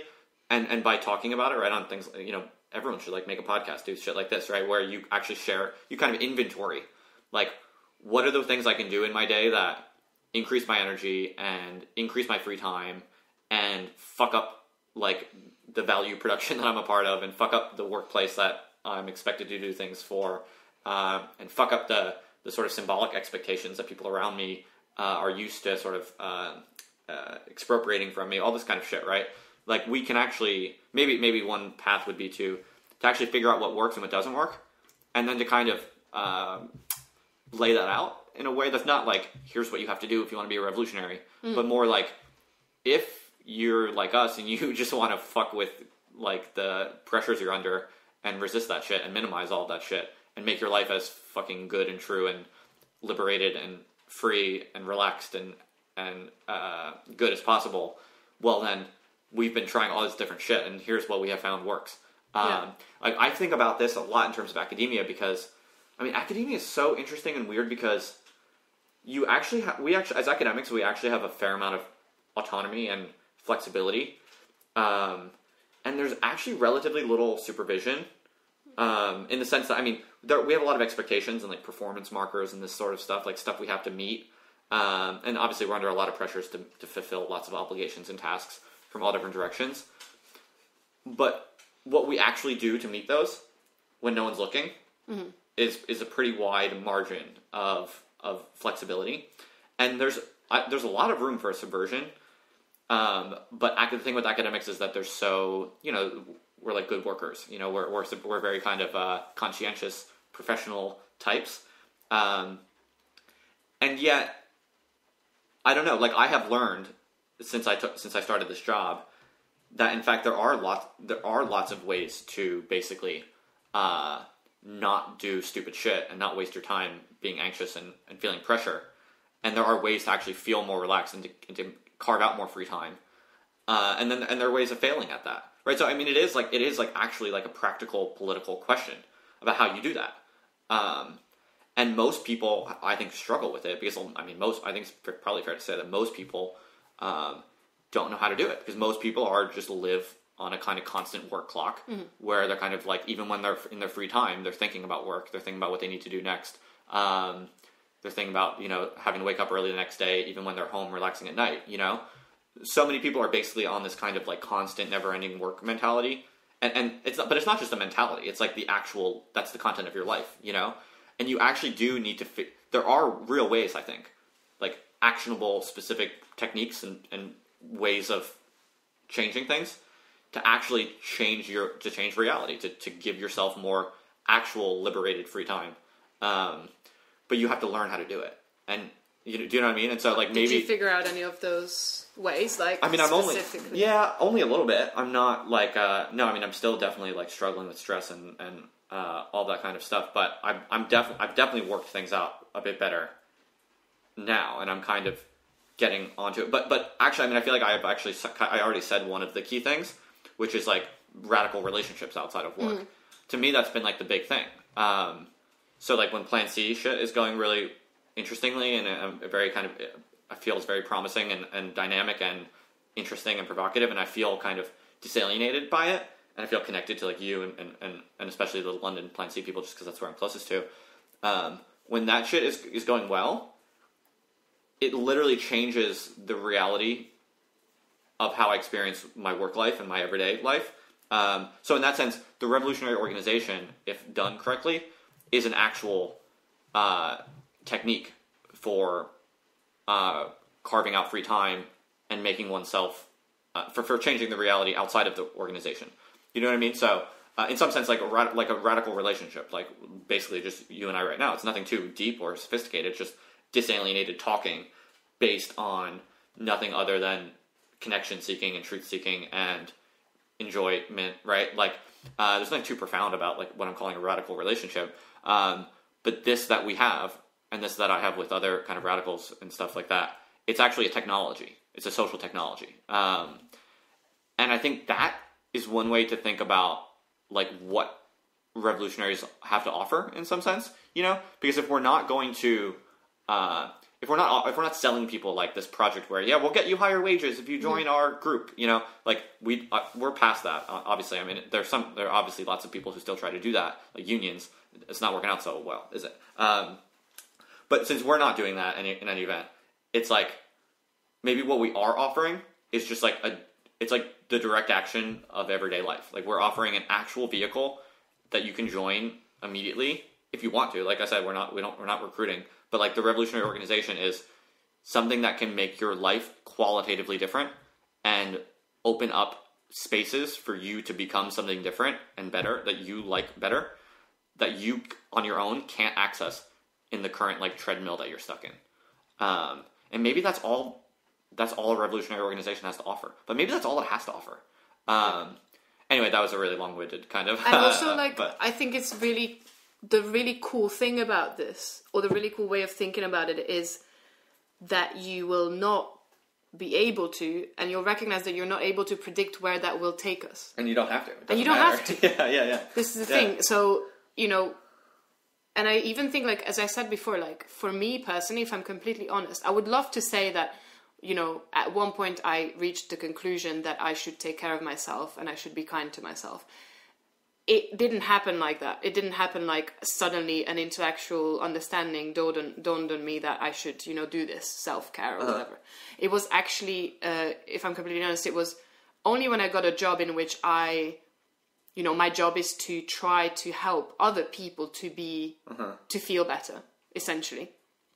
It was only when I had this justification of work, essentially my work had justified me to come to the conclusion that I have to be in a really good, or as good as possible, emotional and mental state so that I can then perform my work well. So the motivation was coming completely out of work, as you say, like this work mentality, which is one thing. But I also, through that, then I actually started to focus on this. Let's try to take good care of yourself, Adriana, because you have to do that. And then the motivation falls away and it doesn't matter anymore because you're transformed through that process. You do become, you feel better, or you become a bit more kinder to yourself and to others, and then it kind of becomes a snowball effect. So I think like even wouldn't maybe necessarily even have to work against this work mentality thing, because I don't even think it matters where your motivation is coming from, but like to reach an understanding that actually to do anything better in your life, you have to be as good as you can, like to yourself and in yourself. Right. Because otherwise it has a knock-on effect on everything else. Again, like your relationships, your work, and all of the rest of the things. Right. Yeah. Huh. But there's always this like allergy in, and it's good to recognize how many things in life are work and how many things aren't work. But I also think maybe you mentioned this before as well, that it's almost pointless anymore to try to do this distinction. Right, yeah. Like our lives anymore are not, I'm not saying for work to bleed into life. I'm not proposing that, but our lives that's our reality now. No, you're right, but what we can... There's no separation. No, I think you're totally right. So make everything radical then. Make your fucking work radical, because otherwise you'll make nothing radical. Or it's like... Because you have no free time. Or it's just like evacuate work from work. Yeah. Like that is kind of... No, actually, I really like what you're saying. I think that is the better way to see it, is like, the fact is that work has colonized our lives, and we should maybe just accept that, but then figure out how do we liberate life from within this like colonized life that we have, right? So what I mean by that is like, so when I go to work, when I wake up in the morning and go to work, you could think of that day of work as there's like some percentage of that day is like work mentality, where I'm like a subjugated person, totally alienated, I should say, exploited, completely outside of myself, doing things I don't want to do. All the bad things we associate with exploitative work or whatever. But then there's also like a percentage of that day that is me fucking off and being being myself or whatever, just carving that out of the work expectation, right? And so like the status quo, like, liberation in some sense, like on an everyday level, or disalienation, whatever you want to call it. So it's like, maybe it's this game of how do you decrease the first percentage and increase the second percentage? And you can come up with a million different tips and tricks and tactics that work better or less in different types of jobs, in different situations, right? Like what the knowledge I've gained about how to carve out liberation within my job is going to be totally irrelevant to people who have a different job, or especially people that are unemployed or whatever. That doesn't mean that my project and trying to find out the liberatory tactics for my life position is bad or in any way, problematic. It just means unemployed folks have to do their own experimentation to figure out what works there, or we can figure out just by comparing all the different types of situations one can find oneself in our society, we can start to make generalizations about what types of things might work in different types of situations or might not, right? Like you asked me before, if there were specific things that I do or that I can think of, and I said that one thing is the biggest thing that I can think of in my life right now is kind of like the revolutionary organization. When that's going good, that's actually a technology for increasing my own feeling of free time and disalienation off the clock of the radical politics.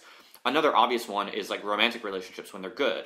Like when Aria and I are good, I feel so powerful and I feel untouchable, and I feel like when Aria and I are really good, I go to work and I don't give a fuck about any of it, because I'm like, you can fire me if you want, and I have a partner who loves me and we're the shit, and so fuck you. And I will I'll do all my exploitative labor really quickly without caring, and it won't bother me, and then I'll read whatever I want or write whatever I want more than I would. Do you know what I mean? Just like these little decreases in the exploitative percentage of the day and increases in the liberating percentage of the day. And I get that directly from Aria. Aria is giving that to me in some sense. That is something she is doing for me. And then, so I think for most people, a romantic relationship is also a key technology when it's going well. Of course, it's hard to do. And so when it's going badly, which is inevitable sometimes, because it's such a, having a good relationship, especially in our society, is a real fucking struggle, but when it's going bad, that has the opposite effect sometimes, and actually pushes me further into submitting to my own exploitation. But that's the challenge. But anyway, the point probably being that I think we could do way more to make friendships that kind of technology in a way that we don't currently do.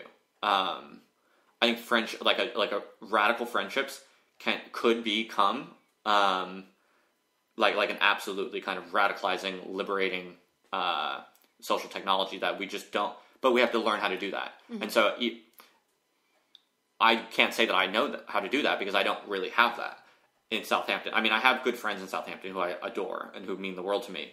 The issue is that a lot of people are either the people that are relatively healthy are really busy with work, mm-hmm. and the people that are not so busy with work are not well for the most part. And I'm okay with that. Of course, I support them and love them.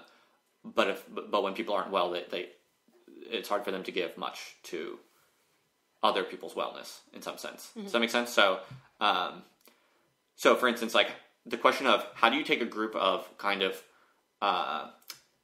very kind of dissatisfied, kind of depressed, kind of anxious people who are friends, but don't have really energy or the ability at this point in their life to have kind of really deep, connected, joyous, interesting, edifying types of time spent with each other.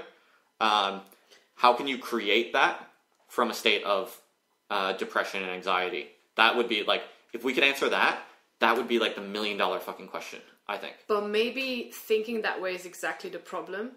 Because I think there's a big danger here of thinking of joyous and happy times. Yeah, that's true. As the ultimate goal. Because they're not sustainable, nor should they be. That's true. Life knocks, you get knocks, you get damaged. Yeah. That's what fucking life is. That's a good point. So it made me think of like the little experiment we did in, and I know they've done in the second wave feminist movement or whatever, the consciousness raising kind of groups. And the one that we did in Plan C, a few people getting together, and essentially there were some questions posed that we kind of discussed, but it was more or less kind of quite a loose space to just say honestly what you want to say with other people and have a space to say stuff. And it wasn't coming out of a place of everyone being happy. It was exactly the opposite. And I think, and also I work with a lot of people who are not well, at all.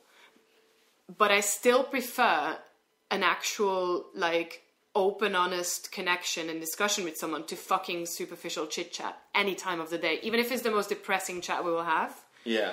But that, I think there is an inherent value or energy in just connecting with another person, like, in a genuine way, even if it is about the fact that we're both fucking anxious or we're both fucking depressed. I don't think we necessarily have to give ourselves the goal to make everyone happy and kind and joyful and constantly like think about that. I mean, obviously that would be the goal, but... No, you're right. I totally see your point.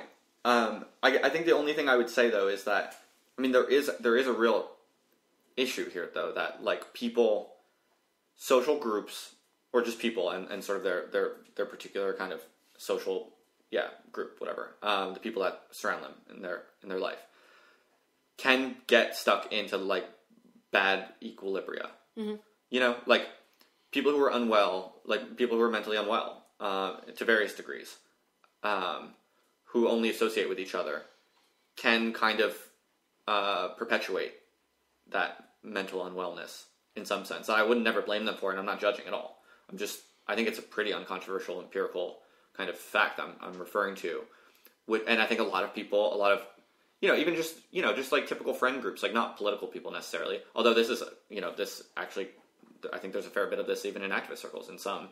But like people just get into little ruts of kind of shitty feelings and low levels of energy. And there is an issue that people, all I'm saying, it's not like I'm not judging it. It's just, it's a challenge, right? I mean, so all I'm really getting at is, I do think there should in principle be ways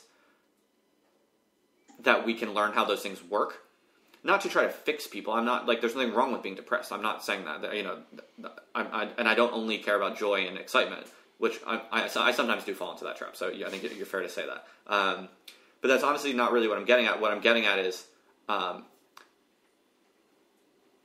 think there are ways of mixing health and poor health in ways that can kickstart or charge up people. And I don't think that we should be afraid of that. I think that we are afraid to stigmatize certain forms of unwellness. And I totally respect that. Like, yeah, we shouldn't make people feel shitty for feeling already shitty. But we should also be comfortable saying that, like, in principle, we believe in the possibility that people who are unwell can become well. And that if there's a way to do that, let's try to figure it out. Mm-hmm. But even that some people would take issue with that. Some people would be kind of offended by that, I think, because it kind of sounds like, I'm saying people don't have a right to be unwell, or, I'm making people feel bad for not being well. I mean, I don't know. I mean, I really don't see it that way at all. I just think it's like, we sometimes have a bad habit of, like, flattering each other's unwellness. Like, does this make any sense? Like, in a way, I think it's like we believe the nice thing to do is to let people be depressed. And in some sense, I get that. But in another sense, it's easy to see how that could be fucked up, right? Like, on some level, we should care about people enough that if there's anything that could be done to make people more well, then we would want to share that, and we would want to figure out ways to encourage that and make that possible for people if they want it, without stigmatizing them. I'm into that. That, I think, is something that I'm interested in, because I have friends that are not well, and I'm not always well, but I'm in a relatively good place. Like, I'm relatively okay. Like, I have all my shit under control, and I'm functioning, and I'm not, like, suicidal or anything. You know what I mean? Whereas perhaps people have, perhaps I have people in my life who are, and so it's like, I do believe in principle that communities should be able to distribute health and lack of health in a way that, like, does this make any sense? Absolutely. I really don't have very sophisticated thoughts on what I'm saying. I'm only just kind of dancing around something I've been thinking about. So What do you think? I don't know. I think the only kind of helpful way of or not the only, I just think a really helpful way of thinking about that would be to lose the assumption that again, this separation comes up of, like, us and them, and who's healthy and who's not healthy, and kind of adopt a much more flexible view of a human experience, which is that you change all the fucking time, and sometimes you're well and sometimes you're unwell, and sometimes you're healthy and sometimes you're not healthy, and or you're constantly unhealthy, or you're whatever.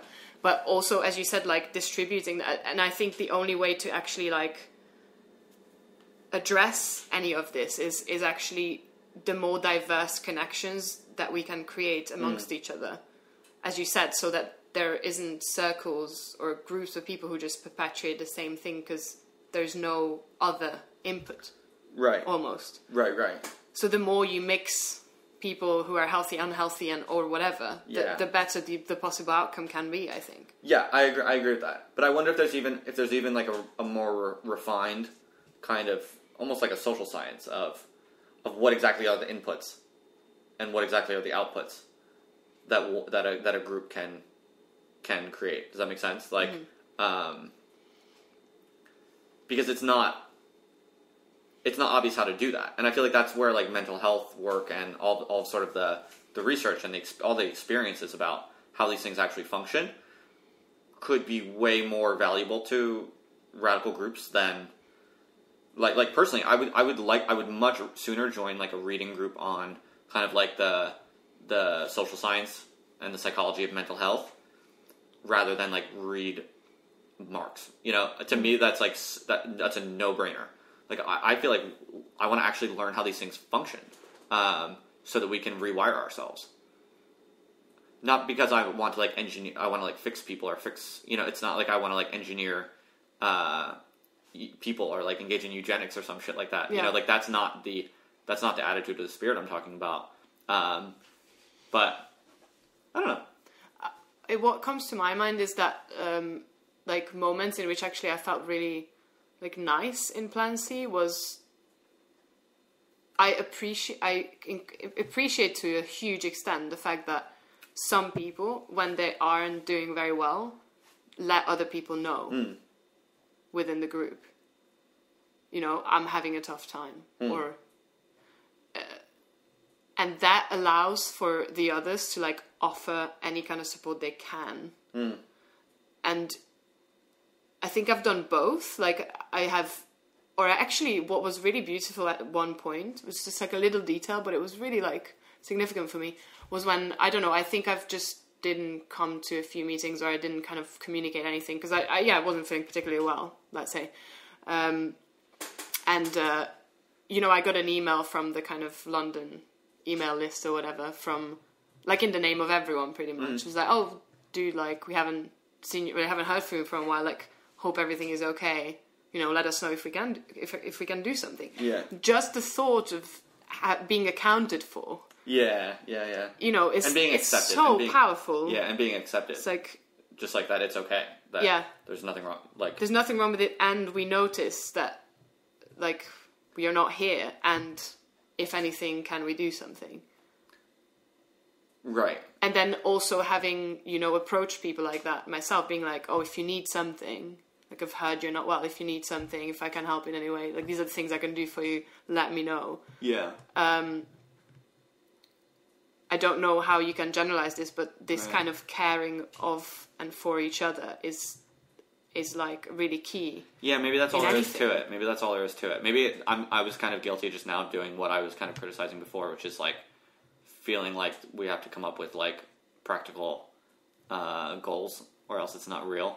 Whereas in fact, maybe what you're saying is all there is to it. It's like just accepting wherever someone is at and loving them anyway, and just saying, that's cool. If there's anything I can do, this is really key. And maybe that's just all there is to it. I think this is really key for me. And when I was comprising my little list of like what I feel is like profoundly different in this group, one of the things was the flexibility of, I never feel pressured to do stuff, and it's like, it's completely acceptable that you dip in and out.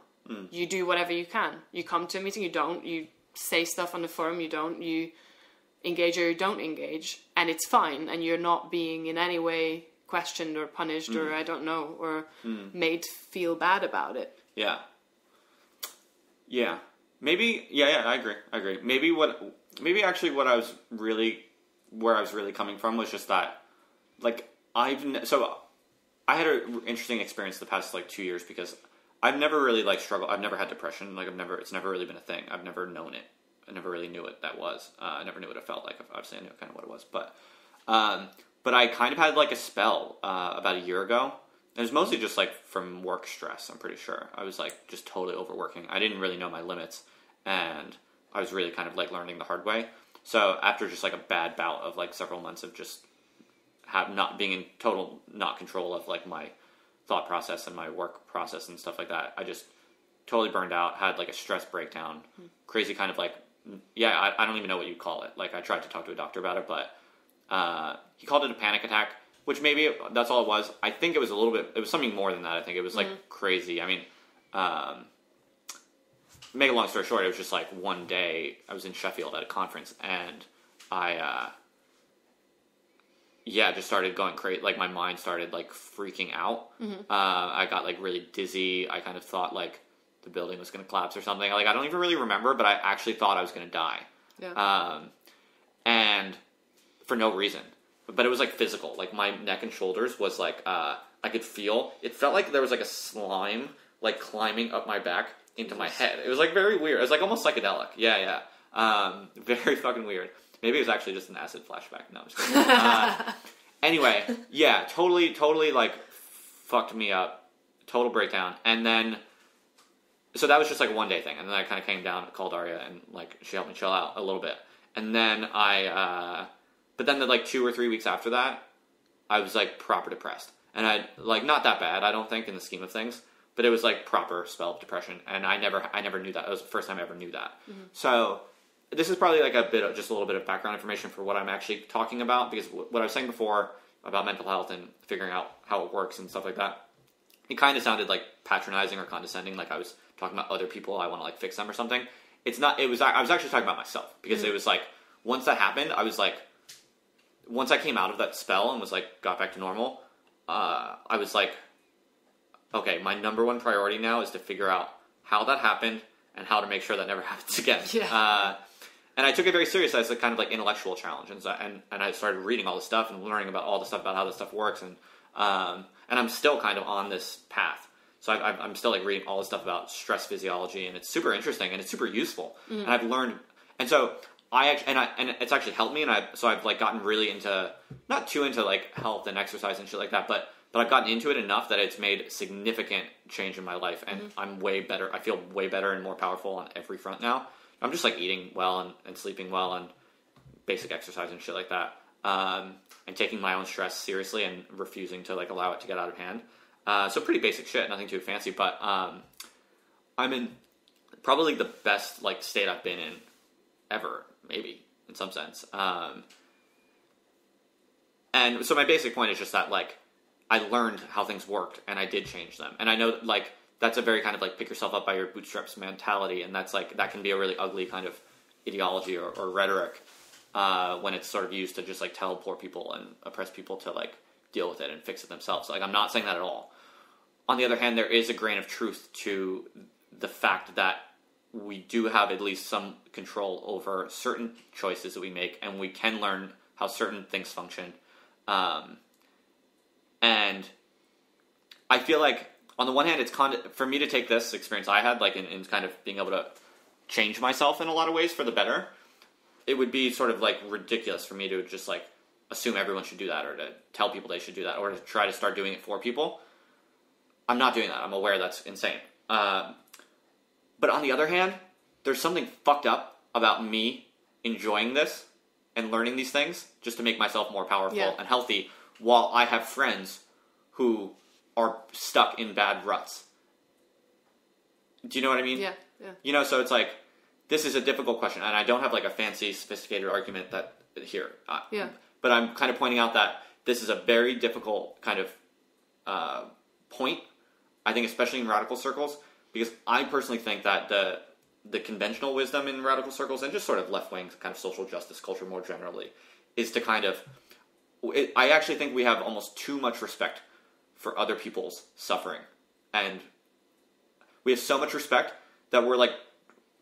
I actually think we err slightly on the side of allowing people to suffer. Or we fetishize it. I feel like... Or we fetishize... that's definitely... Oh, that's true. Yeah. You know, oh, well, you had a breakdown, or someone had a breakdown because they worked so hard. Wow, that you really earned your stripes, right? Yeah. It's like almost as if you didn't have a burnout, you're not even working properly enough in any kind of a way. Definitely. So, I feel like there could be significant advances on this front, basically. I feel like there are ways we could figure out to basically cultivate knowledge of mental health maintenance, and to share it, and to make it contagious, and empower people, and support people in ways that are more active and a little bit more aggressive than we currently do, because we're so afraid of stigmatizing people. I feel like there are ways of doing that without being condescending or without being patronizing. I think, again, if you... Like, the point at which I could connect to what you were saying is when you actually said your own personal experience. And I think, tying back to what we were talking about again, you know, you can make it visible. You can make visible ways in which some of us, or yourself, had done some things that helped. Mm-hmm. Not telling people to do those things, but giving people illustrations of possibilities. Yes. No, you're right. Maybe that's all. And encouraging them to share their own. And welcoming, if they have some. And welcoming people into, like, alternative, healthier, like, ways of thinking and being. And like that's not to say that like I'm healthy, I'm superior, and I'm other than people who are unhealthy. Like, not at all. Yeah. Just saying, but I am saying that I think we should be honest about the fact that there are like patterns of behavior and patterns of thinking that are closely associated with health, and there are different patterns of thinking and behavior that are associated with bad health and really destructive outcomes. And I think we should just be honest about that in a loving and caring way, but not like negotiate. Like, I think people are really way too comfortable kind of like negotiating their own mental health. And I've realized that I've done this like over the past few years, like this played a role in I think in the lead up to like my little crisis. I felt like I owed it to anyone around me, no matter how depressed they were, or how sort of self-destructive their thinking or ways of acting or being were, that since I was okay, or I felt fine, I felt well enough, you know, that I owed it to everyone to participate in the most depressing ways of thinking and being, because if I didn't do that, then I was like judging them or stigmatizing them. Do you know what I mean?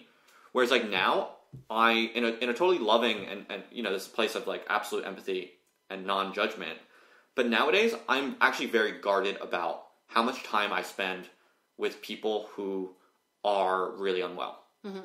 And that's not to judge them. It's just to say like, it's actually out of love for them, because it's like, I've just found, and I've learned this through like, it's a story for another podcast, but I've learned that like, you can basically, like, depression is contagious. I mean, it is. I believe that anyway. I think every observation I've ever had around it suggests that that's the case.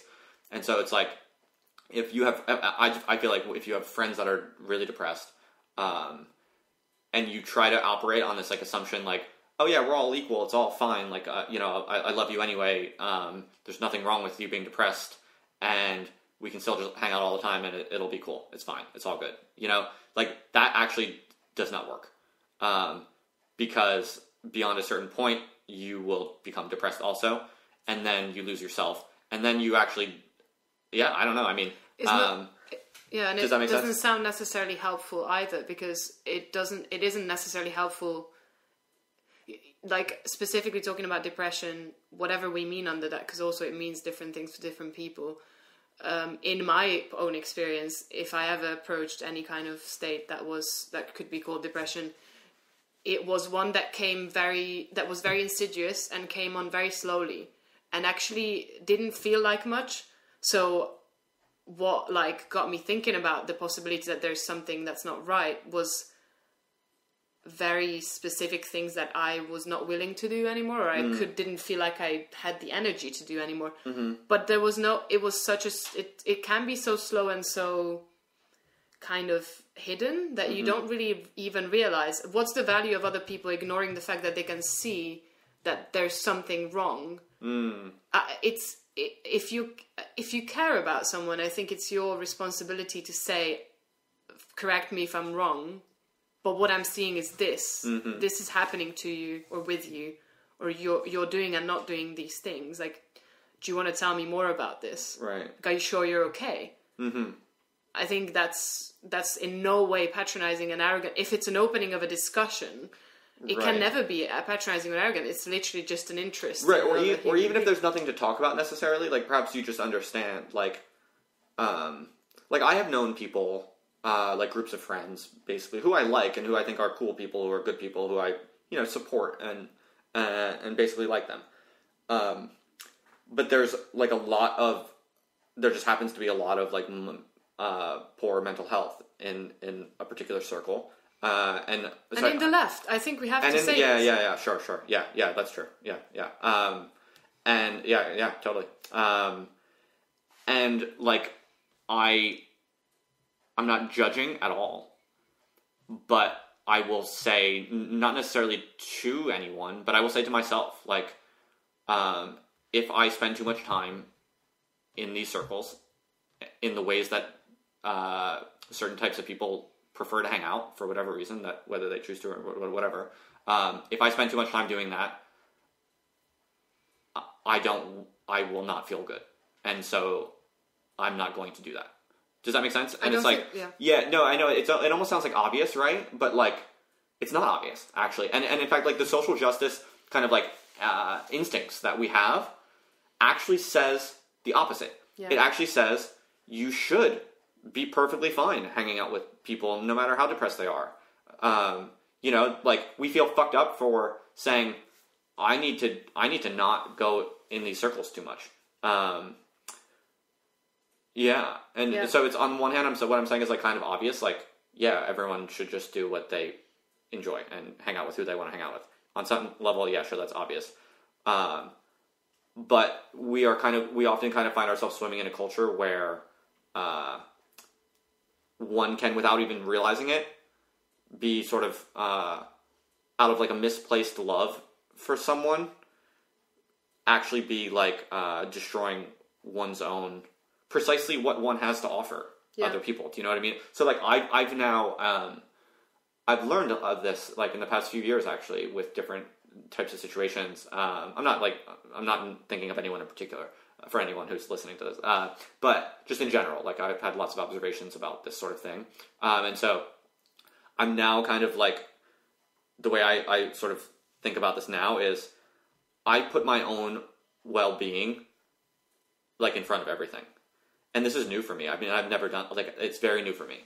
And it's weird because, like, in grad school, I lived in this, like, big warehouse with, like, 20 people. It was kind of like a big commune, crazy, kind of, like, radical people thing. And so it was, like, a massive kind of radical social justice kind of culture. And so that's, like, some of the background. And then I kind of, in Southampton, even, I'm kind of, like, I socially mix with, like, you know, radical kind of circles or whatever, the small social radical circles there are in Southampton. I've always just felt like the right way to live as a radical person is to roll with, like, other radical people, no matter how they are or how they act or how they treat themselves or whatever, out of love and solidarity.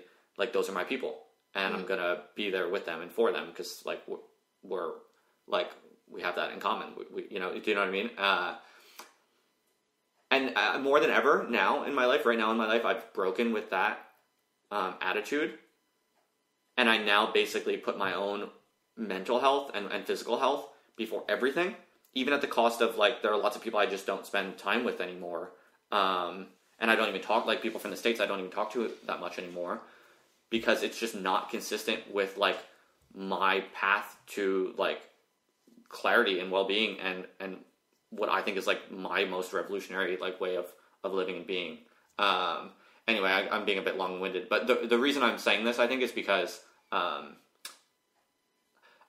here's why. Because it looks and feels and sounds and smells like bourgeois kind of, like, self-contentment.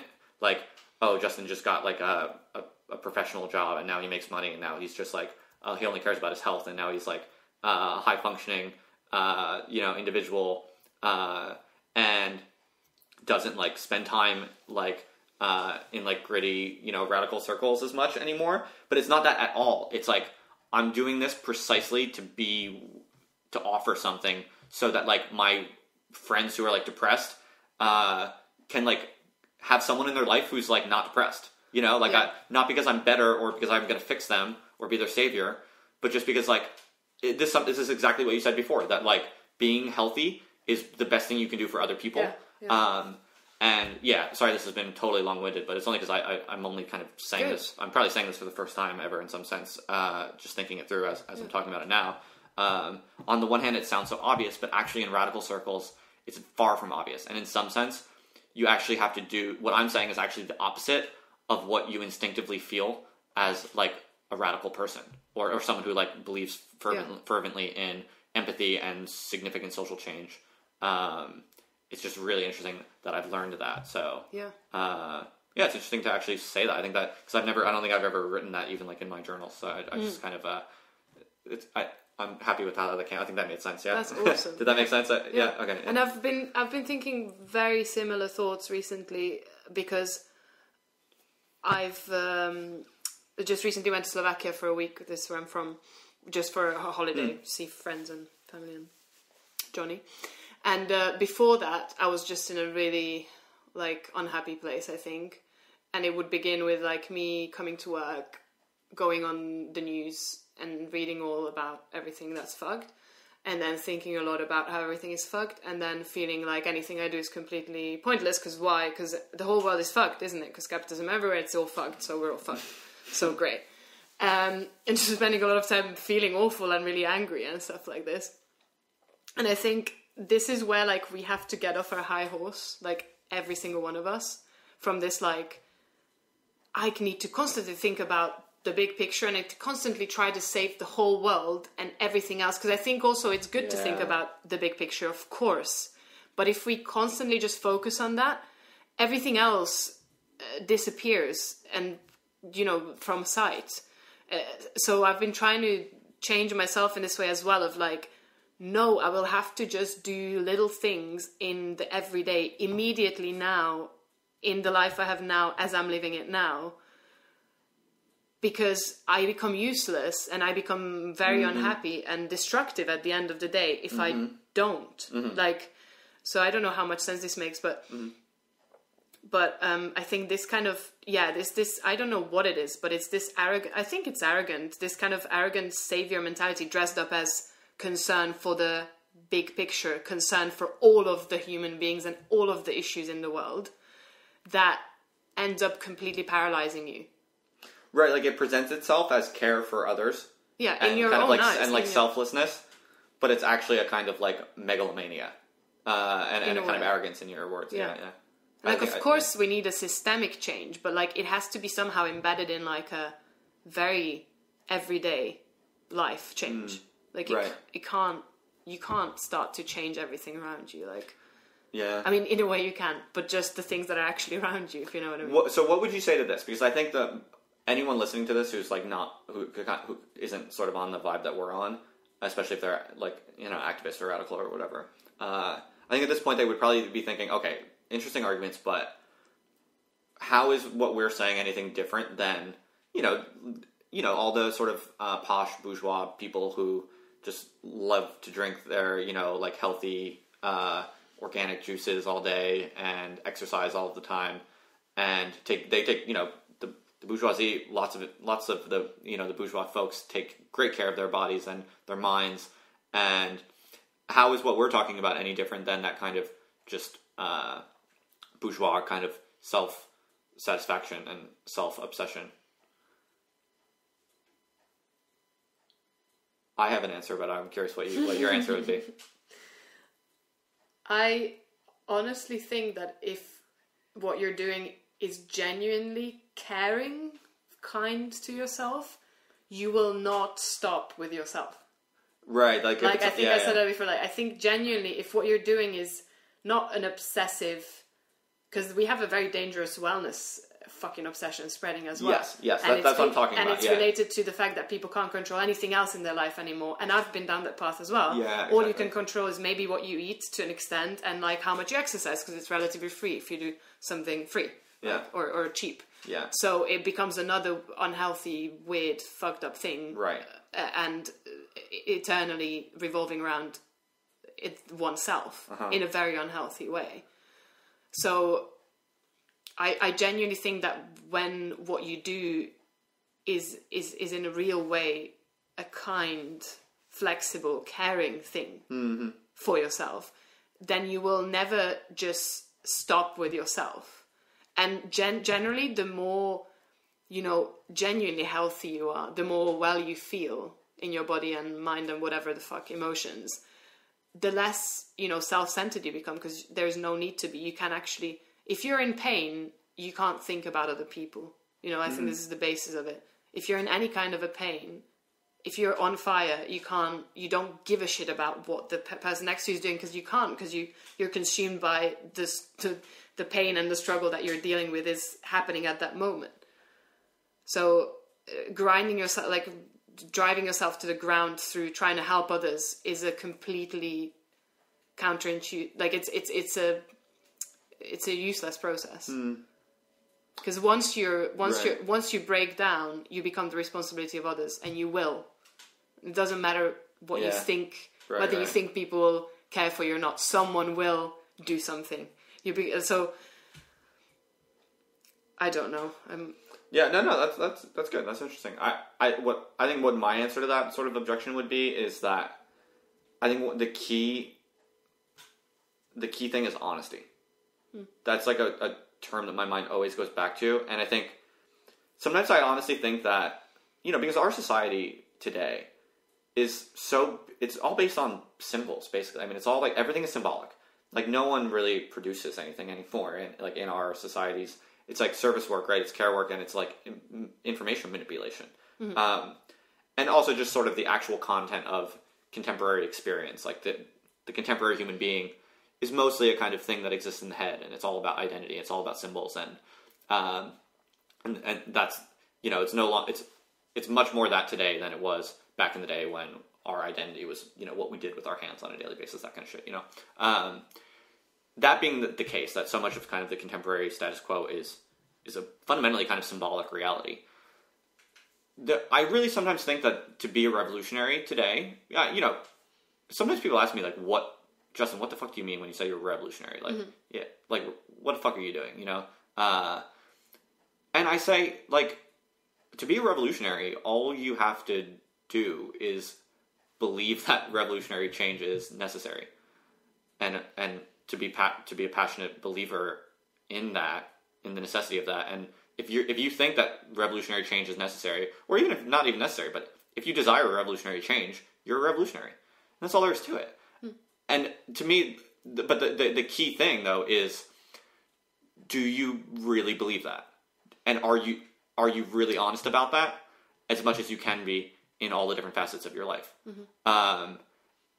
That's the only thing that makes someone a revolutionary. So, like, if someone says, all the stuff we're talking about, mental wellness and well-being and caring for the self and this sort of stuff, someone says, like, oh, that just sounds like kind of bourgeois, wellness discourse, which is basically just kind of like,